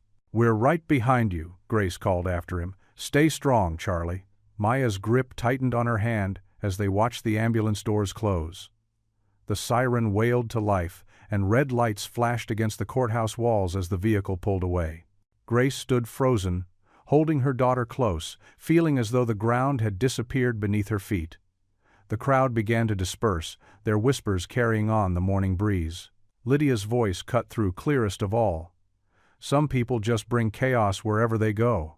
The ambulance disappeared around the corner, its siren fading into the distance. Maya's coin glinted in the sunlight as she clutched it, tears rolling down her cheeks. Grace pulled her daughter closer, trying to shield her from the stares and whispers, but feeling more exposed and vulnerable than ever before. The fluorescent lights hummed softly in the empty diner. Grace sat slumped at the counter, her work apron still tied around her waist, her head buried in her hands. The coffee pot had gone cold hours ago, but she couldn't bring herself to move. Charlie's collapse on the courthouse steps kept replaying in her mind. The way his face had gone gray, how his hand had clutched at his chest as he crumpled. She pulled the worn prayer card from her pocket, the one Charlie had given her just days ago. The edges were already soft from how many times she'd handled it. His neat handwriting spelled out the simple words he and his late wife had used before facing their own battles. Lord, grant me courage when I'm afraid, wisdom when I'm lost, and strength when I'm weak. Help me remember I'm never alone. I don't know if I can do this anymore, Grace whispered, smoothing the card with trembling fingers. Maya's hurting. Charlie's in the hospital. Everything I do seems to make things worse. Her voice cracked. I just wanted my daughter to have a chance. The empty diner seemed to absorb her words. Water dripped steadily from a loose faucet in the kitchen. Tick, tick, tick, like time running out. The bell above the door chimed, making Grace jump. She quickly wiped her eyes with the back of her hand and started to say, "Sorry, we're closed," but the words died in her throat. Ruthie Bell stood in the doorway, her silver hair neatly pinned back, holding a paper bag that smelled of fresh baking. Behind her crowded at least a dozen faces Grace recognized from church and the VFW hall. Mrs. WWWWW. Kim from the alteration shop, wearing her late husband's veteran's cap. Dorothy Wilson, who played organ at Sunday services. Mr. Martinez, who always ordered the same breakfast and left generous tips. Honey, Ruthie said softly, did you really think we'd let you sit here alone? Grace's throat tightened as the group filed in. They moved with quiet purpose, pulling up chairs, setting down covered dishes and thermoses of hot tea. Mrs. Kim reached over and patted Grace's hand, her weathered fingers warm and comforting. My Henry always said the darkest hour comes right before dawn, Mrs. Kim said, her accent thick with emotion. This is your dark hour, but you are not alone in it. Dorothy nodded firmly. We've been watching how they're treating you, dear. It isn't right, and it isn't Christian. The boys at the VFW are furious about that doctored video," Mr. Martinez added, his voice gruff with anger. "We know what real disrespect looks like, and it's not a hard-working mother trying to give her child a better life." Ruthie began pouring tea into cups, the familiar ritual somehow making the diner feel like sacred space. "Charlie called me from his hospital bed, you know. Stubborn old coot wouldn't rest until he knew we were looking after you." How is he?" Grace managed to ask. "Stable. Doctors say it was stress and his blood pressure. But he'll recover." Ruthie's eyes crinkled. "He made me promise to tell you this isn't your fault, and you're not to give up." "Tell her that's an order," he said. Grace's hands wrapped around the warm teacup Ruthie set before her. "I don't know what to do. Derek's using all this against me in court. The school board's scared of losing funding. Maya." Her voice caught. "Maya overheard someone call me a troublemaker today. She asked if we should just quit the music program so people would leave us alone." "Oh no you don't," Mrs. Kim said fiercely.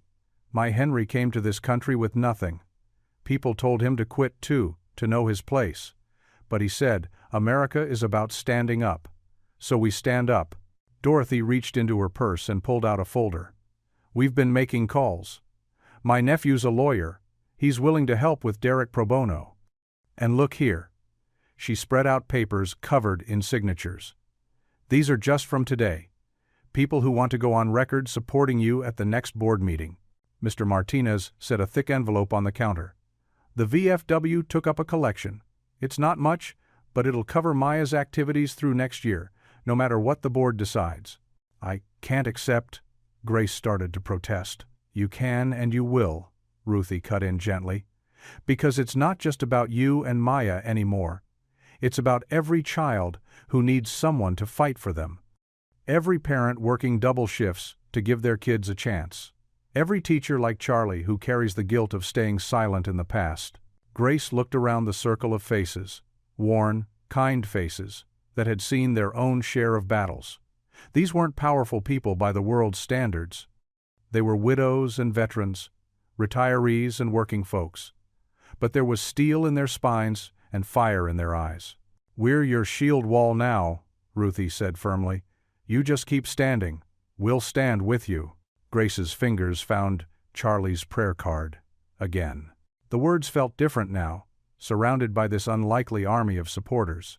She took a deep, steadying breath and straightened her shoulders. "Maya asked me once what Charlie's coin meant," she said quietly.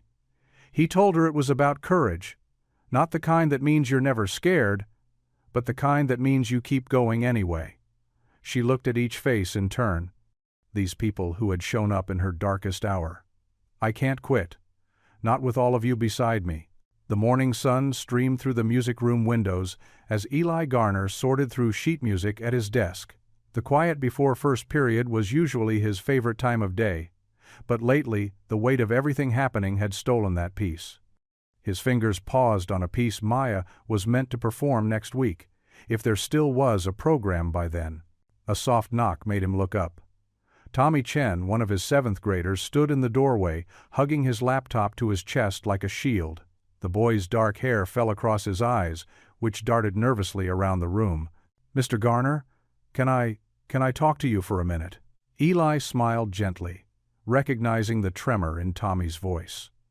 The boy reminded him of Maya, quiet, thoughtful, and usually preferring to stay invisible. "Of course, Tommy. Come on in." Tommy shuffled forward, his sneakers squeaking against the linoleum. He kept glancing back at the door as if checking their privacy.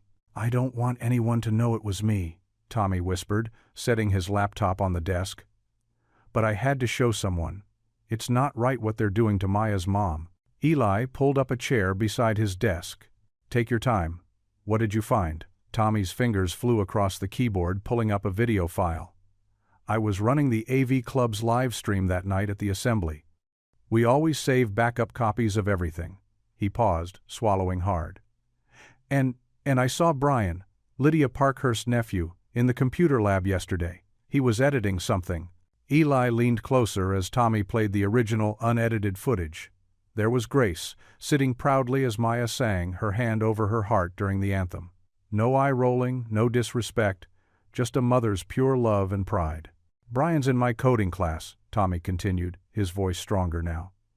"He's always bragging about how good he is at video editing. Yesterday he was showing off to his friends about how his aunt asked him for a special project." Tommy's face twisted with disgust. "He said it would teach some people their place." Eli's hands curled into fists under the desk, but he kept his voice calm for Tommy's sake. "You did the right thing bringing this to me. This is very serious evidence." "There's more." Tommy clicked to another file. "I recorded Brian's screen while he was editing.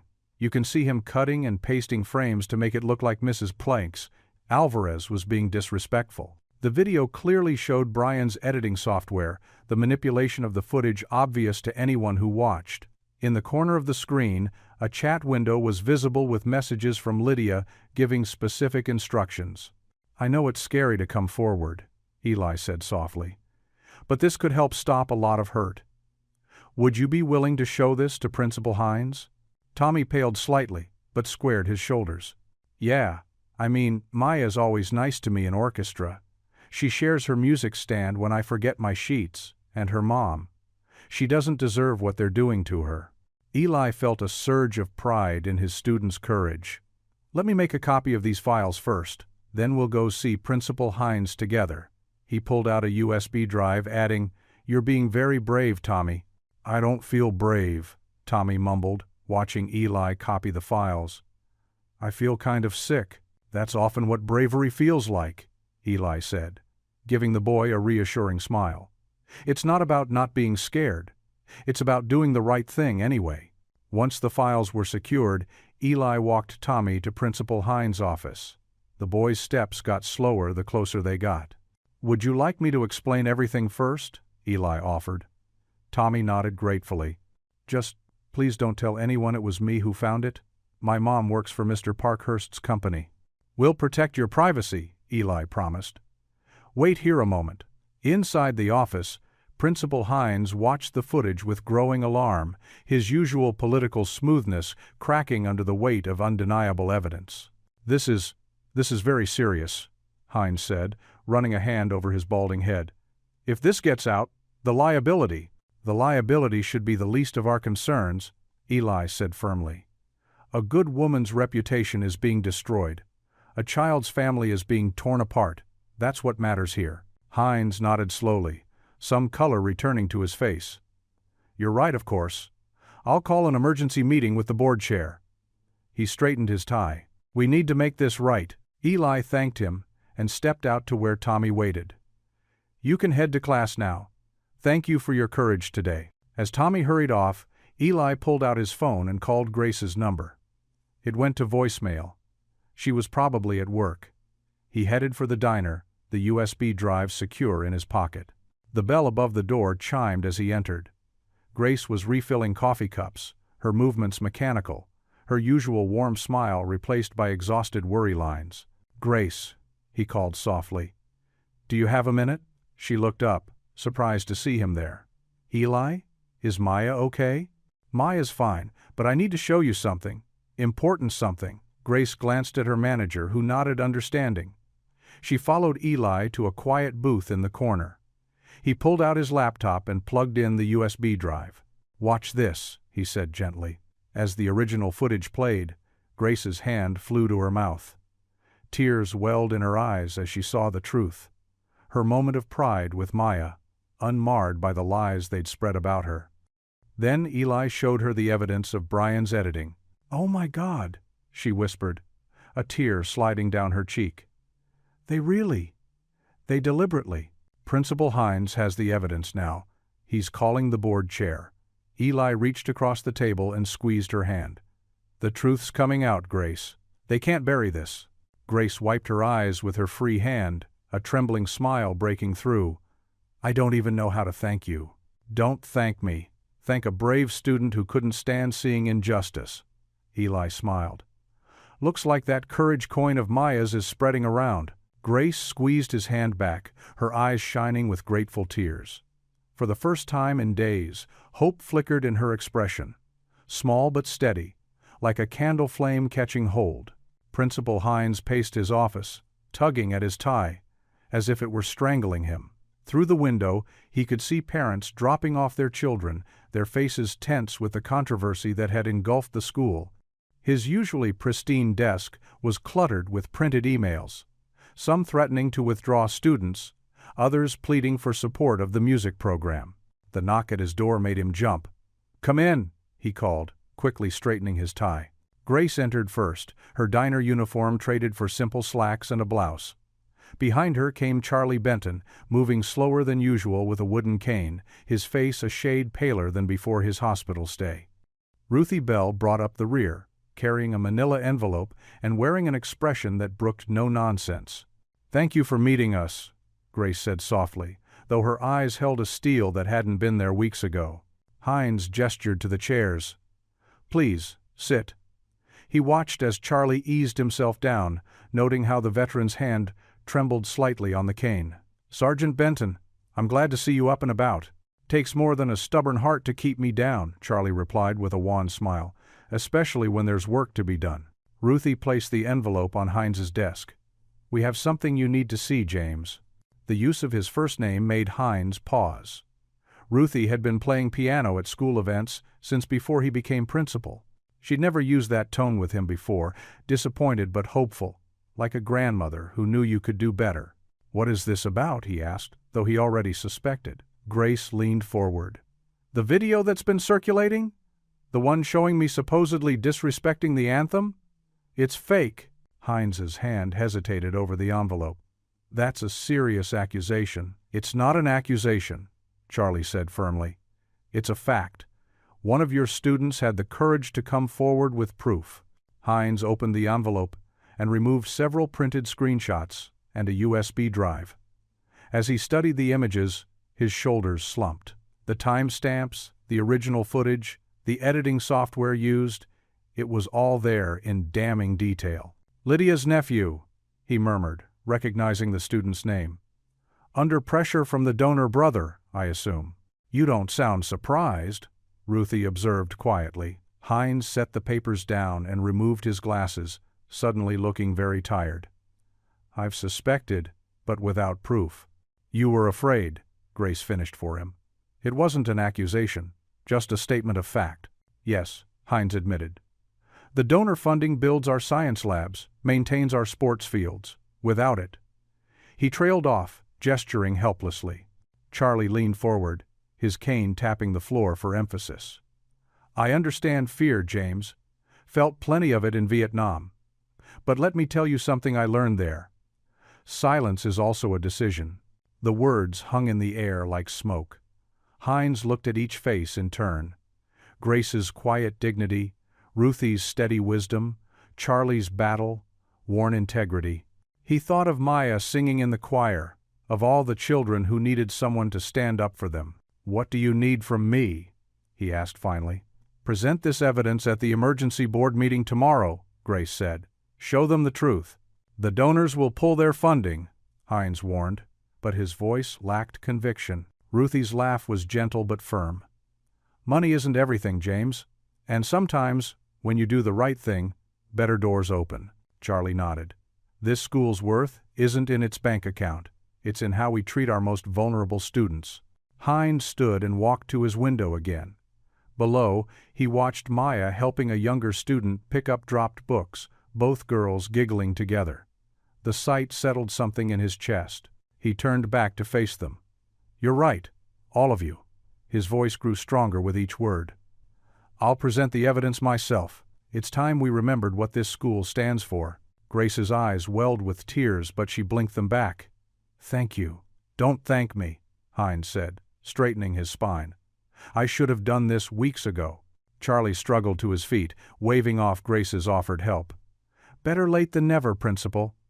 The question isn't when you start doing right. It's whether you start at all." Ruthie gathered the evidence back into the envelope and handed it to Hines. His fingers closed around it with new purpose, his usual nervous energy replaced by something steadier. "Tomorrow, then," he said firmly, "we'll set things right." The evening sky darkened outside the school gymnasium's high windows, as parents, teachers, and community members filed in for the rescheduled board meeting. The air felt electric with tension. Metal folding chairs scraped against the floor as people squeezed into every available space, their whispered conversations creating a steady hum throughout the room. Grace stood near the back entrance, one hand pressed against the military coin in her pocket, its metal surface now warm from her constant touch. Maya pressed close to her side, wearing her best dress, the same one from that first assembly that felt like a lifetime ago. "Mama, look," Maya whispered, tugging at Grace's sleeve. Through the main doors, a steady stream of veterans began entering, their caps marking their service years: Korea, Vietnam, Desert Storm. They moved with quiet dignity, forming lines along the walls when the seats filled up. Some nodded to Grace as they passed, their eyes kind and determined. Ruthie appeared at Grace's elbow, patting her arm. "The whole VFW hall emptied out," she said softly. "Not a soul stayed behind." The church ladies came next, led by Mrs. Patterson from the choir, their Sunday best adding splashes of color to the crowd.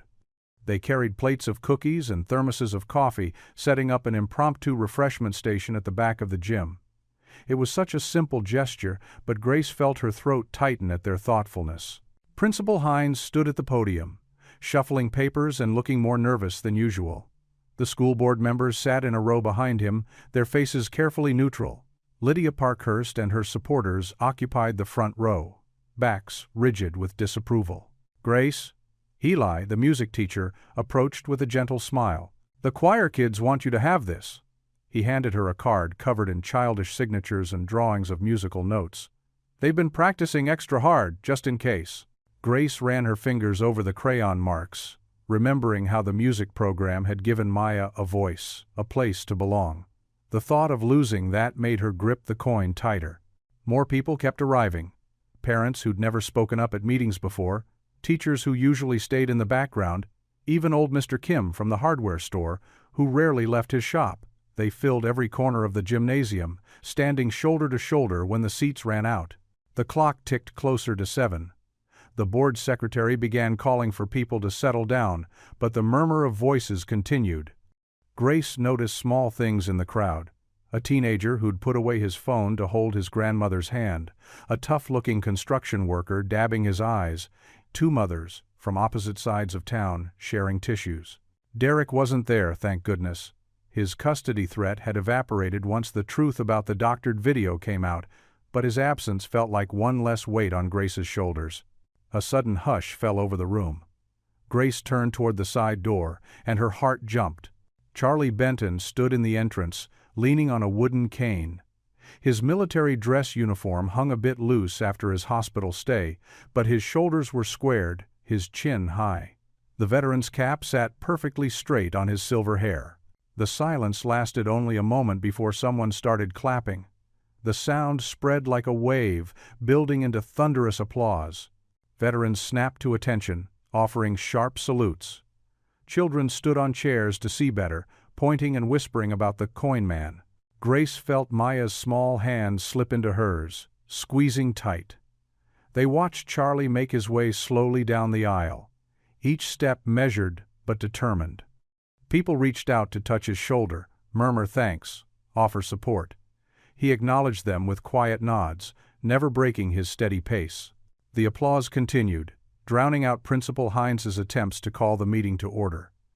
It wasn't just clapping anymore, it was a statement, a community finding its voice. Grace saw tears on Ruthie's cheeks, saw the choir kids bouncing with excitement, saw even some of Lydia's friends dabbing at their eyes. Charlie reached the front of the gymnasium, the sound of his cane tapping against the floor barely audible over the continuing applause. He paused near Grace, giving her a small wink that reminded her so much of her mother it made her chest ache. The coin in Grace's pocket seemed to pulse with warmth, a reminder of that first night when one small act of kindness had started it all. She watched Charlie take those final steps toward the podium, his back straight despite his recent illness, his presence filling the room with quiet strength. Finally, the applause began to fade, replaced by an expectant hush. Charlie reached the podium, nodded to Principal Hines, and turned to face the crowd. The overhead lights caught the medals on his uniform, sending tiny flashes of light dancing across the walls. Maya pressed closer to Grace's side. "He came back for us, Mama," she whispered. Grace wrapped her arm around her daughter's shoulders, feeling the strength of their community surrounding them like a warm embrace. "He sure did, baby," she whispered back. "He sure did." The gymnasium buzzed with tension as the school board members took their seats at the long table on the stage. Their faces were stern, papers shuffling as they prepared to begin. In the front rows, Lydia sat with her carefully assembled group of supporters, their designer handbags perched on their laps like shields. "Before we begin the formal vote," Board President Thompson announced, his voice echoing through the sound system, "we'll hear final statements from community members." Whispers rippled through Lydia's group. "As if we need more drama," one woman muttered, just loud enough to be heard. Another added, "Some people just don't know their place." Grace's hands trembled slightly as she held Maya close. The coin in her pocket felt warm from her constant touch, like a talisman of strength. Maya leaned against her mother, eyes wide as she watched the crowded room. Charlie Benton rose slowly from his seat in the front row, his movements careful but deliberate. Though still pale from his recent health scare, determination showed in every line of his face. He gripped his cane firmly as he made his way to the microphone. "Evening, friends and neighbors," he began, his voice carrying the weight of his years of service. "I've stood before many gatherings in my life, in classrooms, on battlefields, at ceremonies. But tonight might be the most important stand I've ever taken." He paused, scanning the room with eyes that had seen both war and peace. "You know, when I was teaching, I had a student tell me once that patriotism meant following rules without question. But that young man had it wrong. Real patriotism isn't about keeping people in their place, it's about lifting everyone up so they can stand tall." Lydia shifted uncomfortably in her seat, her perfectly manicured nails drumming against her purse. "I've watched this community argue about fees and funds," Charlie continued. "But we're not really fighting about money, we're fighting about dignity. About whether we believe every child deserves to hold their head high, regardless of what their parent wears to work or how much is in their bank account." The veterans in their caps nodded solemnly. Several older women dabbed at their eyes with tissues. "Patriotism doesn't shame mothers, it lifts children." Charlie's voice grew stronger with each word. "When I gave Maya that coin, it wasn't just a gesture, it was a promise. A promise that this community would stand behind her, behind every child who dreams of something better." He turned slightly, addressing Lydia's group directly. "You want to talk about values? Well, I value the mother who works double shifts to keep food on the table. I value the child who practices her choir songs while helping clean tables at the diner. I value courage that doesn't come with a price tag." Grace felt tears threatening but held them back, standing straighter as Charlie spoke. Maya squeezed her hand tight. "So I'm going to do something now," Charlie said, his voice clear and steady. "I'm going to stand up, not just physically, though that's part of it." He carefully shifted his weight, pushing himself up from the podium to stand tall despite his recent health struggles. "I'm standing for Grace Alvarez and her daughter Maya. I'm standing for every parent who's ever swallowed their pride to give their child a chance. I'm standing for every kid who's ever felt less than because of a number in a bank account." Without prompting, the row of veterans behind him rose, as one, caps held over their hearts. The motion spread like a wave. Ruthie and her church friends stood next, followed by teachers, parents, and students. "This isn't about taking sides," Charlie continued, emotion thick in his voice. "This is about standing together, about being the community I know we can be."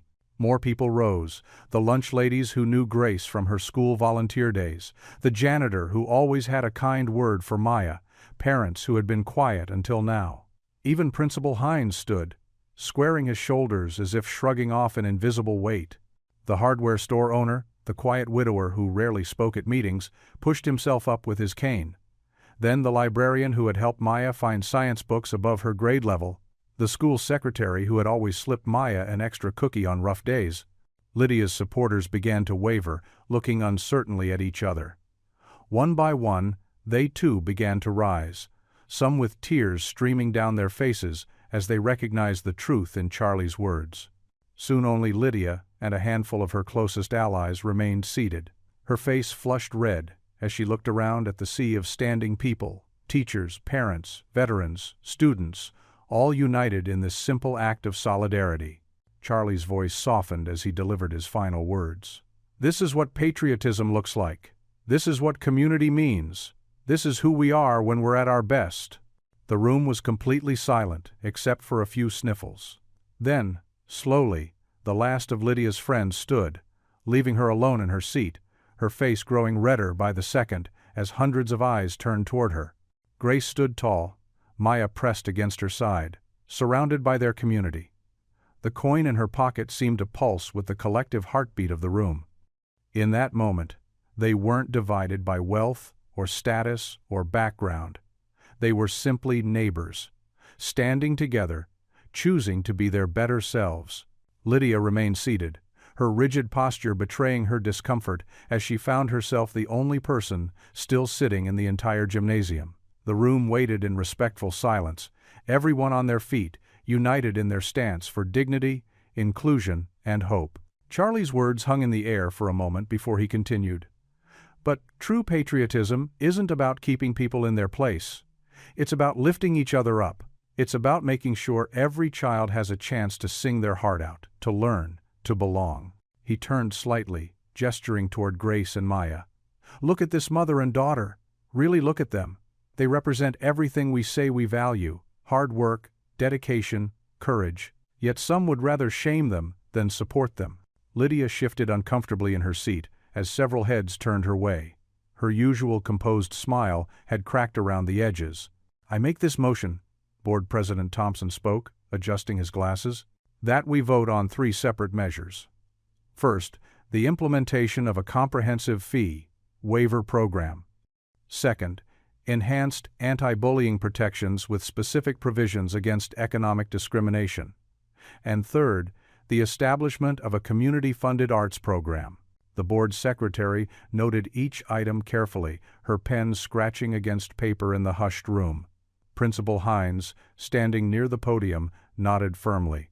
Before we proceed to the vote, Thompson continued, I'd like to acknowledge receipt of evidence regarding the recently circulated video. Our investigation confirms it was deliberately altered to create a false narrative. He paused, his gaze sweeping across the room. Those responsible have been identified, and appropriate actions will be taken. Lydia's nephew, sitting several rows back, seemed to shrink in his seat. His mother clutched her purse tighter, lips pressed into a thin line. Furthermore, Thompson added, we've received notice that Mrs. Parkhurst will be stepping down from her position as PTA president, effective immediately. A collective gasp rippled through the room. Lydia's face flushed deep red, but she remained seated, her fingers gripping the edge of her chair. Now, we'll proceed with the vote, Thompson announced. Board members, on the matter of implementing a comprehensive fee waiver program, please cast your votes. One by one, the board members pressed their voting buttons. The large display screen behind them flickered to life. 7 votes in favor, 0 against. The motion passes unanimously. Maya squeezed her mother's hand as scattered applause broke out. Grace held her breath, watching as Thompson moved to the second item. On the matter of enhanced anti-bullying protections, please cast your votes. Again, the board members voted without hesitation. The screen updated. 7 in favor, 0 against. The applause grew louder. Ruthie, sitting behind Grace, reached forward to squeeze her shoulder gently. Finally, Thompson said, on the establishment of a community-funded arts program, please cast your votes. The room fell silent as the board members made their choices. The screen flickered one last time. 7 in favor, 0 against. The gymnasium erupted in cheers. Veterans in their caps stood up, applauding. Church ladies dabbed at their eyes with tissues. Even some of Lydia's former supporters joined in the celebration. Charlie turned from his position near the microphone, his eyes meeting Grace's. He gave her a small, proud nod as he made his way back to his seat, leaning on his cane. Principal Hines stepped to the microphone. These changes take effect immediately. No child will be excluded from school activities due to inability to pay. Our music program will continue and expand. And most importantly, every student will be treated with dignity and respect. Maya looked up at her mother, her eyes shining. "Mom," she whispered, "does this mean I can stay in choir?" Grace couldn't hold back anymore. Tears spilled down her cheeks as she pulled Maya into a tight embrace. Her daughter hugged her back fiercely, and Grace could feel Maya's own tears soaking into her shirt. All around them, people were standing, clapping, reaching out to pat their shoulders or touch their arms in support. But Grace barely noticed. In this moment, her world had narrowed to the feeling of her daughter in her arms, safe and secure, finally free from the shadow of shame that had haunted them both. The courthouse steps gleamed in the early morning sun as Grace held Maya's hand, climbing toward the heavy wooden doors. Her heart hammered against her ribs, but she kept her chin high. The coin Charlie had given Maya pressed against her palm, transferred from daughter to mother for courage on this day. Inside, the marble hallway echoed with clicking heels and murmured conversations. Grace spotted Derek first, leaning against a wall in what she recognized as his court clothes, the only suit he owned, slightly wrinkled from storage. His attorney, a sharp-featured woman in a charcoal pantsuit, was speaking to him in hushed but forceful tones. "Maya, honey, why don't you sit right here?" Grace guided her daughter to a wooden bench, smoothing her daughter's dark hair. "I need to talk to some grown-ups for a minute." Maya nodded, pulling out her small notebook, the one she used for song lyrics. Grace kissed the top of her head before walking toward Derek and his lawyer, her work-worn hands clasped tightly together. The attorney's words became clearer as Grace approached. "Completely undermines our position. The original footage proves tampering, and your cousin's involvement." She stopped when she noticed Grace, giving her a professional nod. Derek's face had lost its usual smug confidence. He looked pale, almost sickly, as his lawyer continued addressing him. "Mr. Reeves, as I was explaining, pursuing this custody petition would be inadvisable. The doctored video that was meant to support our claims of Ms. Alvarez's instability has been exposed as fraudulent. Worse, there's evidence linking its creation to your family connections." Grace stood quietly, her heart still racing but now with a flutter of hope. Derek ran a hand through his carefully styled hair, messing it up, a nervous tell she remembered from their brief time together. "Furthermore," the attorney continued, "the community support Ms. Alvarez has received, including from decorated veterans and respected educational professionals, would make any attempt to paint her as unfit appear vindictive at best, malicious at worst." Derek's eyes darted between his lawyer and Grace. "But the school fees, her financial situation, has been addressed through proper channels and community support," the lawyer cut in. "Mr. Reeves, given these developments, I strongly recommend withdrawing the petition. Continuing would likely result in the court examining your own fitness more closely, including your history of missed child support payments." Grace watched Derek's face cycle through emotions, anger, frustration, fear, and finally defeat. She'd seen that sequence before, usually right before he'd disappear for months. "Fine," he muttered. "What do I need to sign?" While Derek and his attorney moved to a nearby table to handle the paperwork, Grace returned to Maya, who looked up with worried eyes. "Is everything okay, Mom?" "Everything's just fine, mija."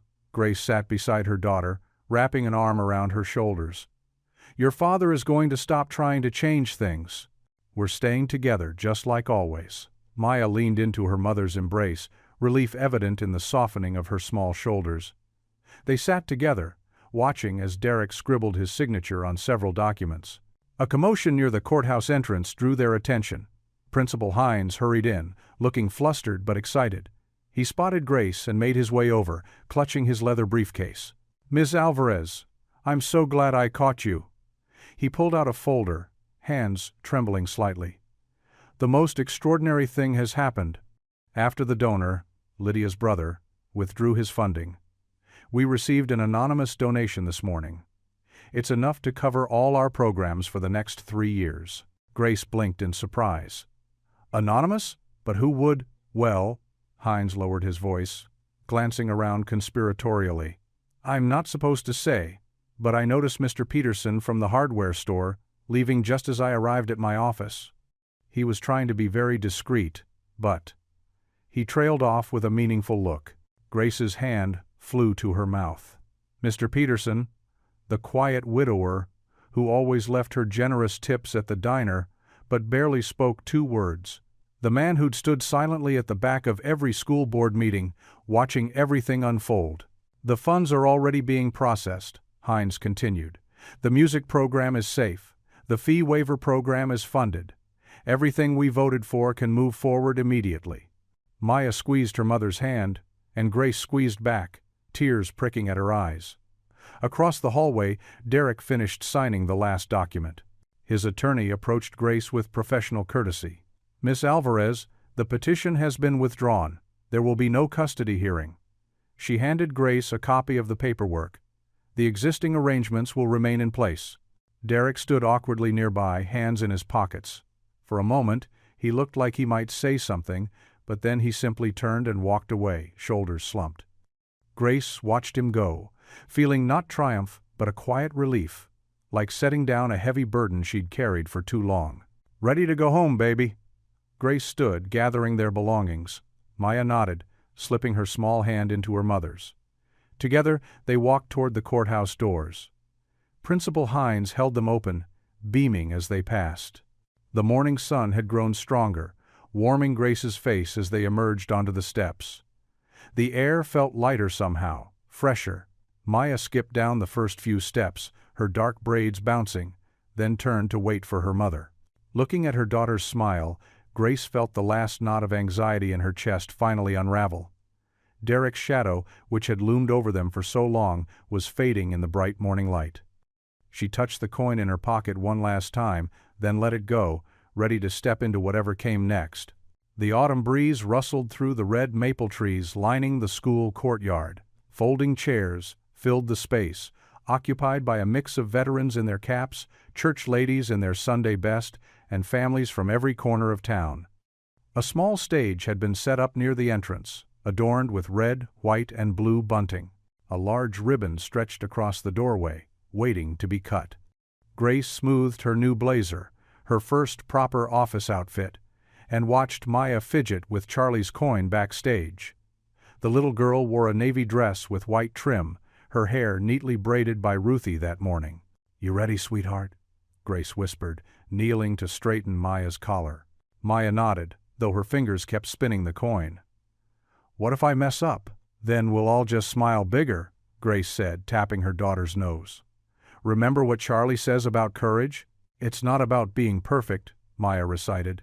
"It's about showing up." Principal Hines stepped to the microphone, clearing his throat. The crowd settled into an expectant hush. "Welcome, everyone, to this special dedication.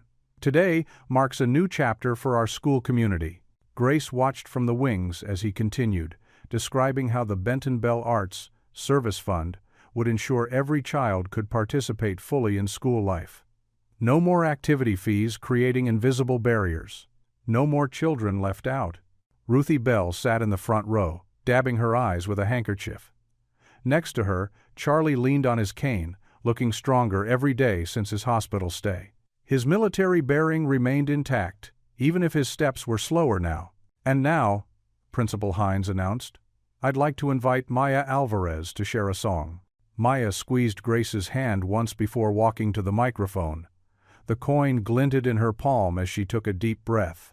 When she began to sing "America the Beautiful," her clear voice soared over the courtyard. Grace felt tears prick her eyes, remembering how Maya used to hide behind her legs at events like this. The audience sat transfixed. Even the youngest children stayed quiet, caught in the spell of Maya's voice. As she held the final note, the crowd burst into applause. Several veterans stood, their weathered faces soft with emotion. Principal Hines returned to the microphone. "Thank you, Maya. And now I'm honored to introduce someone who will help ensure our new initiatives reach every family who needs them. Please welcome our new family liaison, Mrs. Grace Alvarez." Grace's legs felt wobbly as she walked to the podium. Just months ago, she'd stood in this same courtyard in her diner uniform, feeling like an outsider. Now she wore a name badge with the school logo. "Thank you," she began, her voice steady despite her racing heart. "When I was a little girl, my mother taught me that dignity isn't a luxury. It's as essential as air. Today, We're making sure every child in our community can breathe freely, dream boldly, and belong fully. She spoke about the anonymous donation system for activity fees, the new anti-bullying measures, and her open-door policy for parents needing guidance. "My office hours are posted," she said with a warm smile.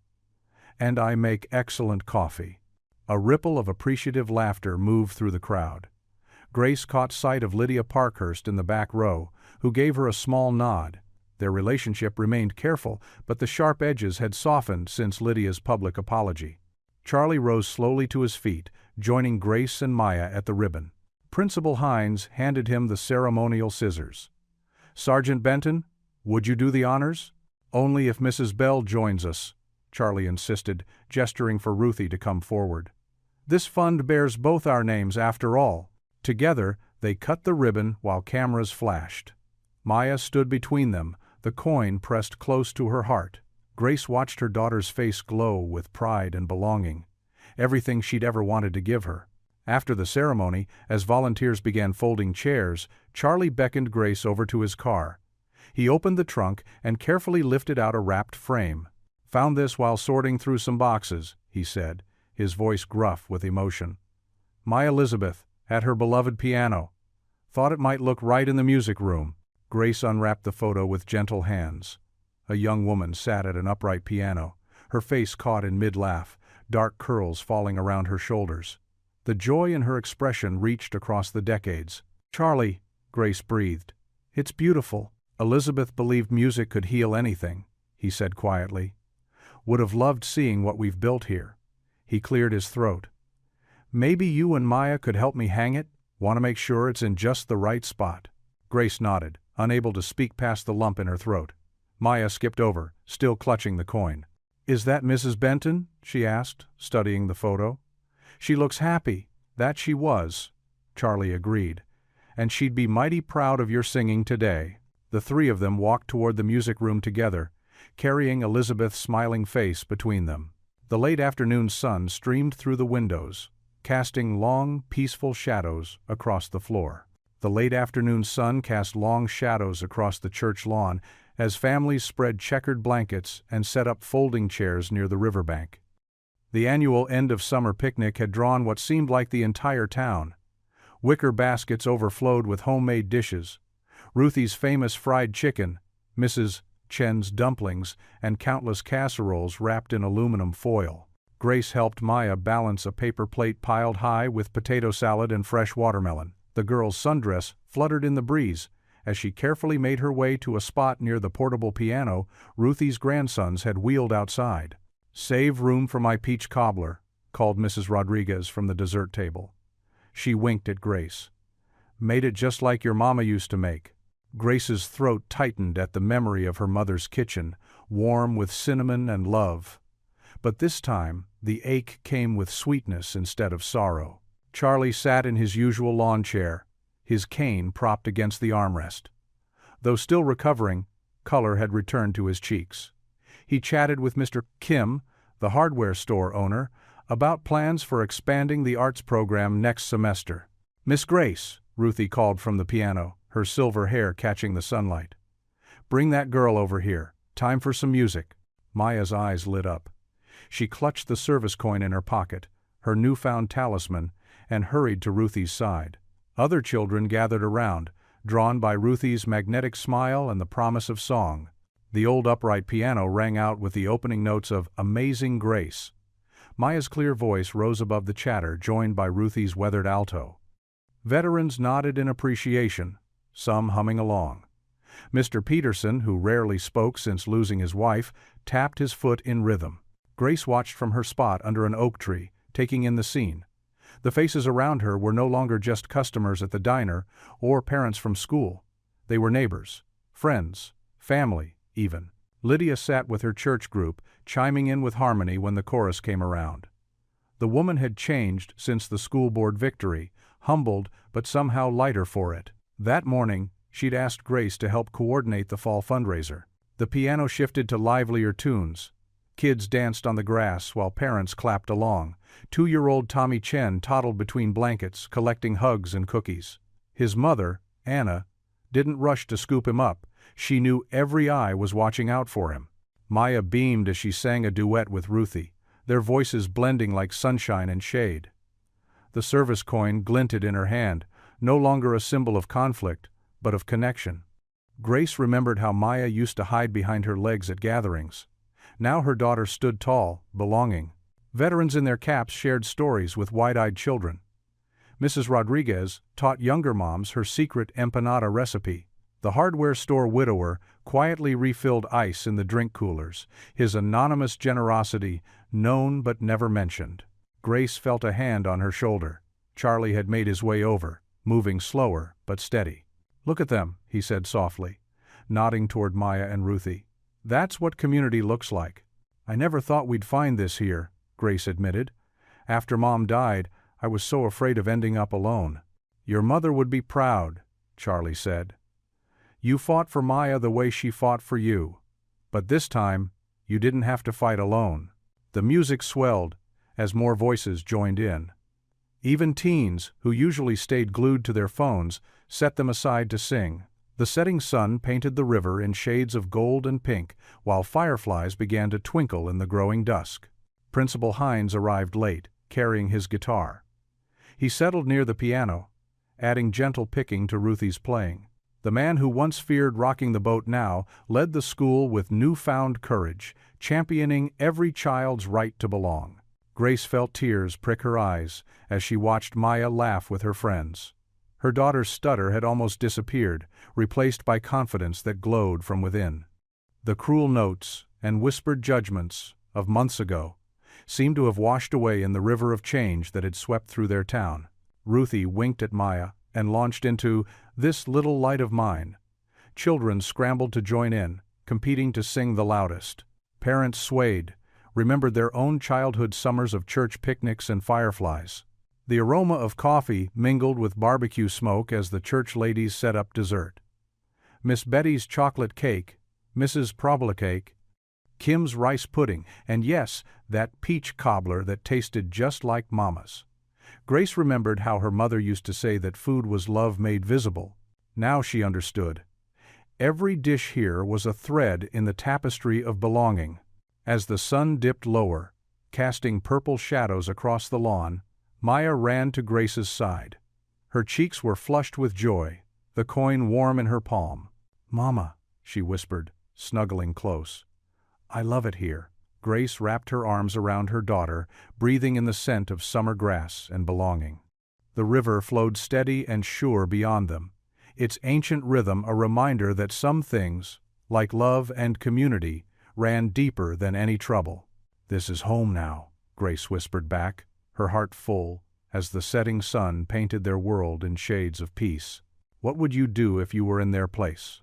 Comment your answer below, and let's see how you'd rewrite the ending. If you enjoyed the story of Grace Alvarez, I handpicked the next story that you will enjoy. Please don't miss this one. Click here to watch it.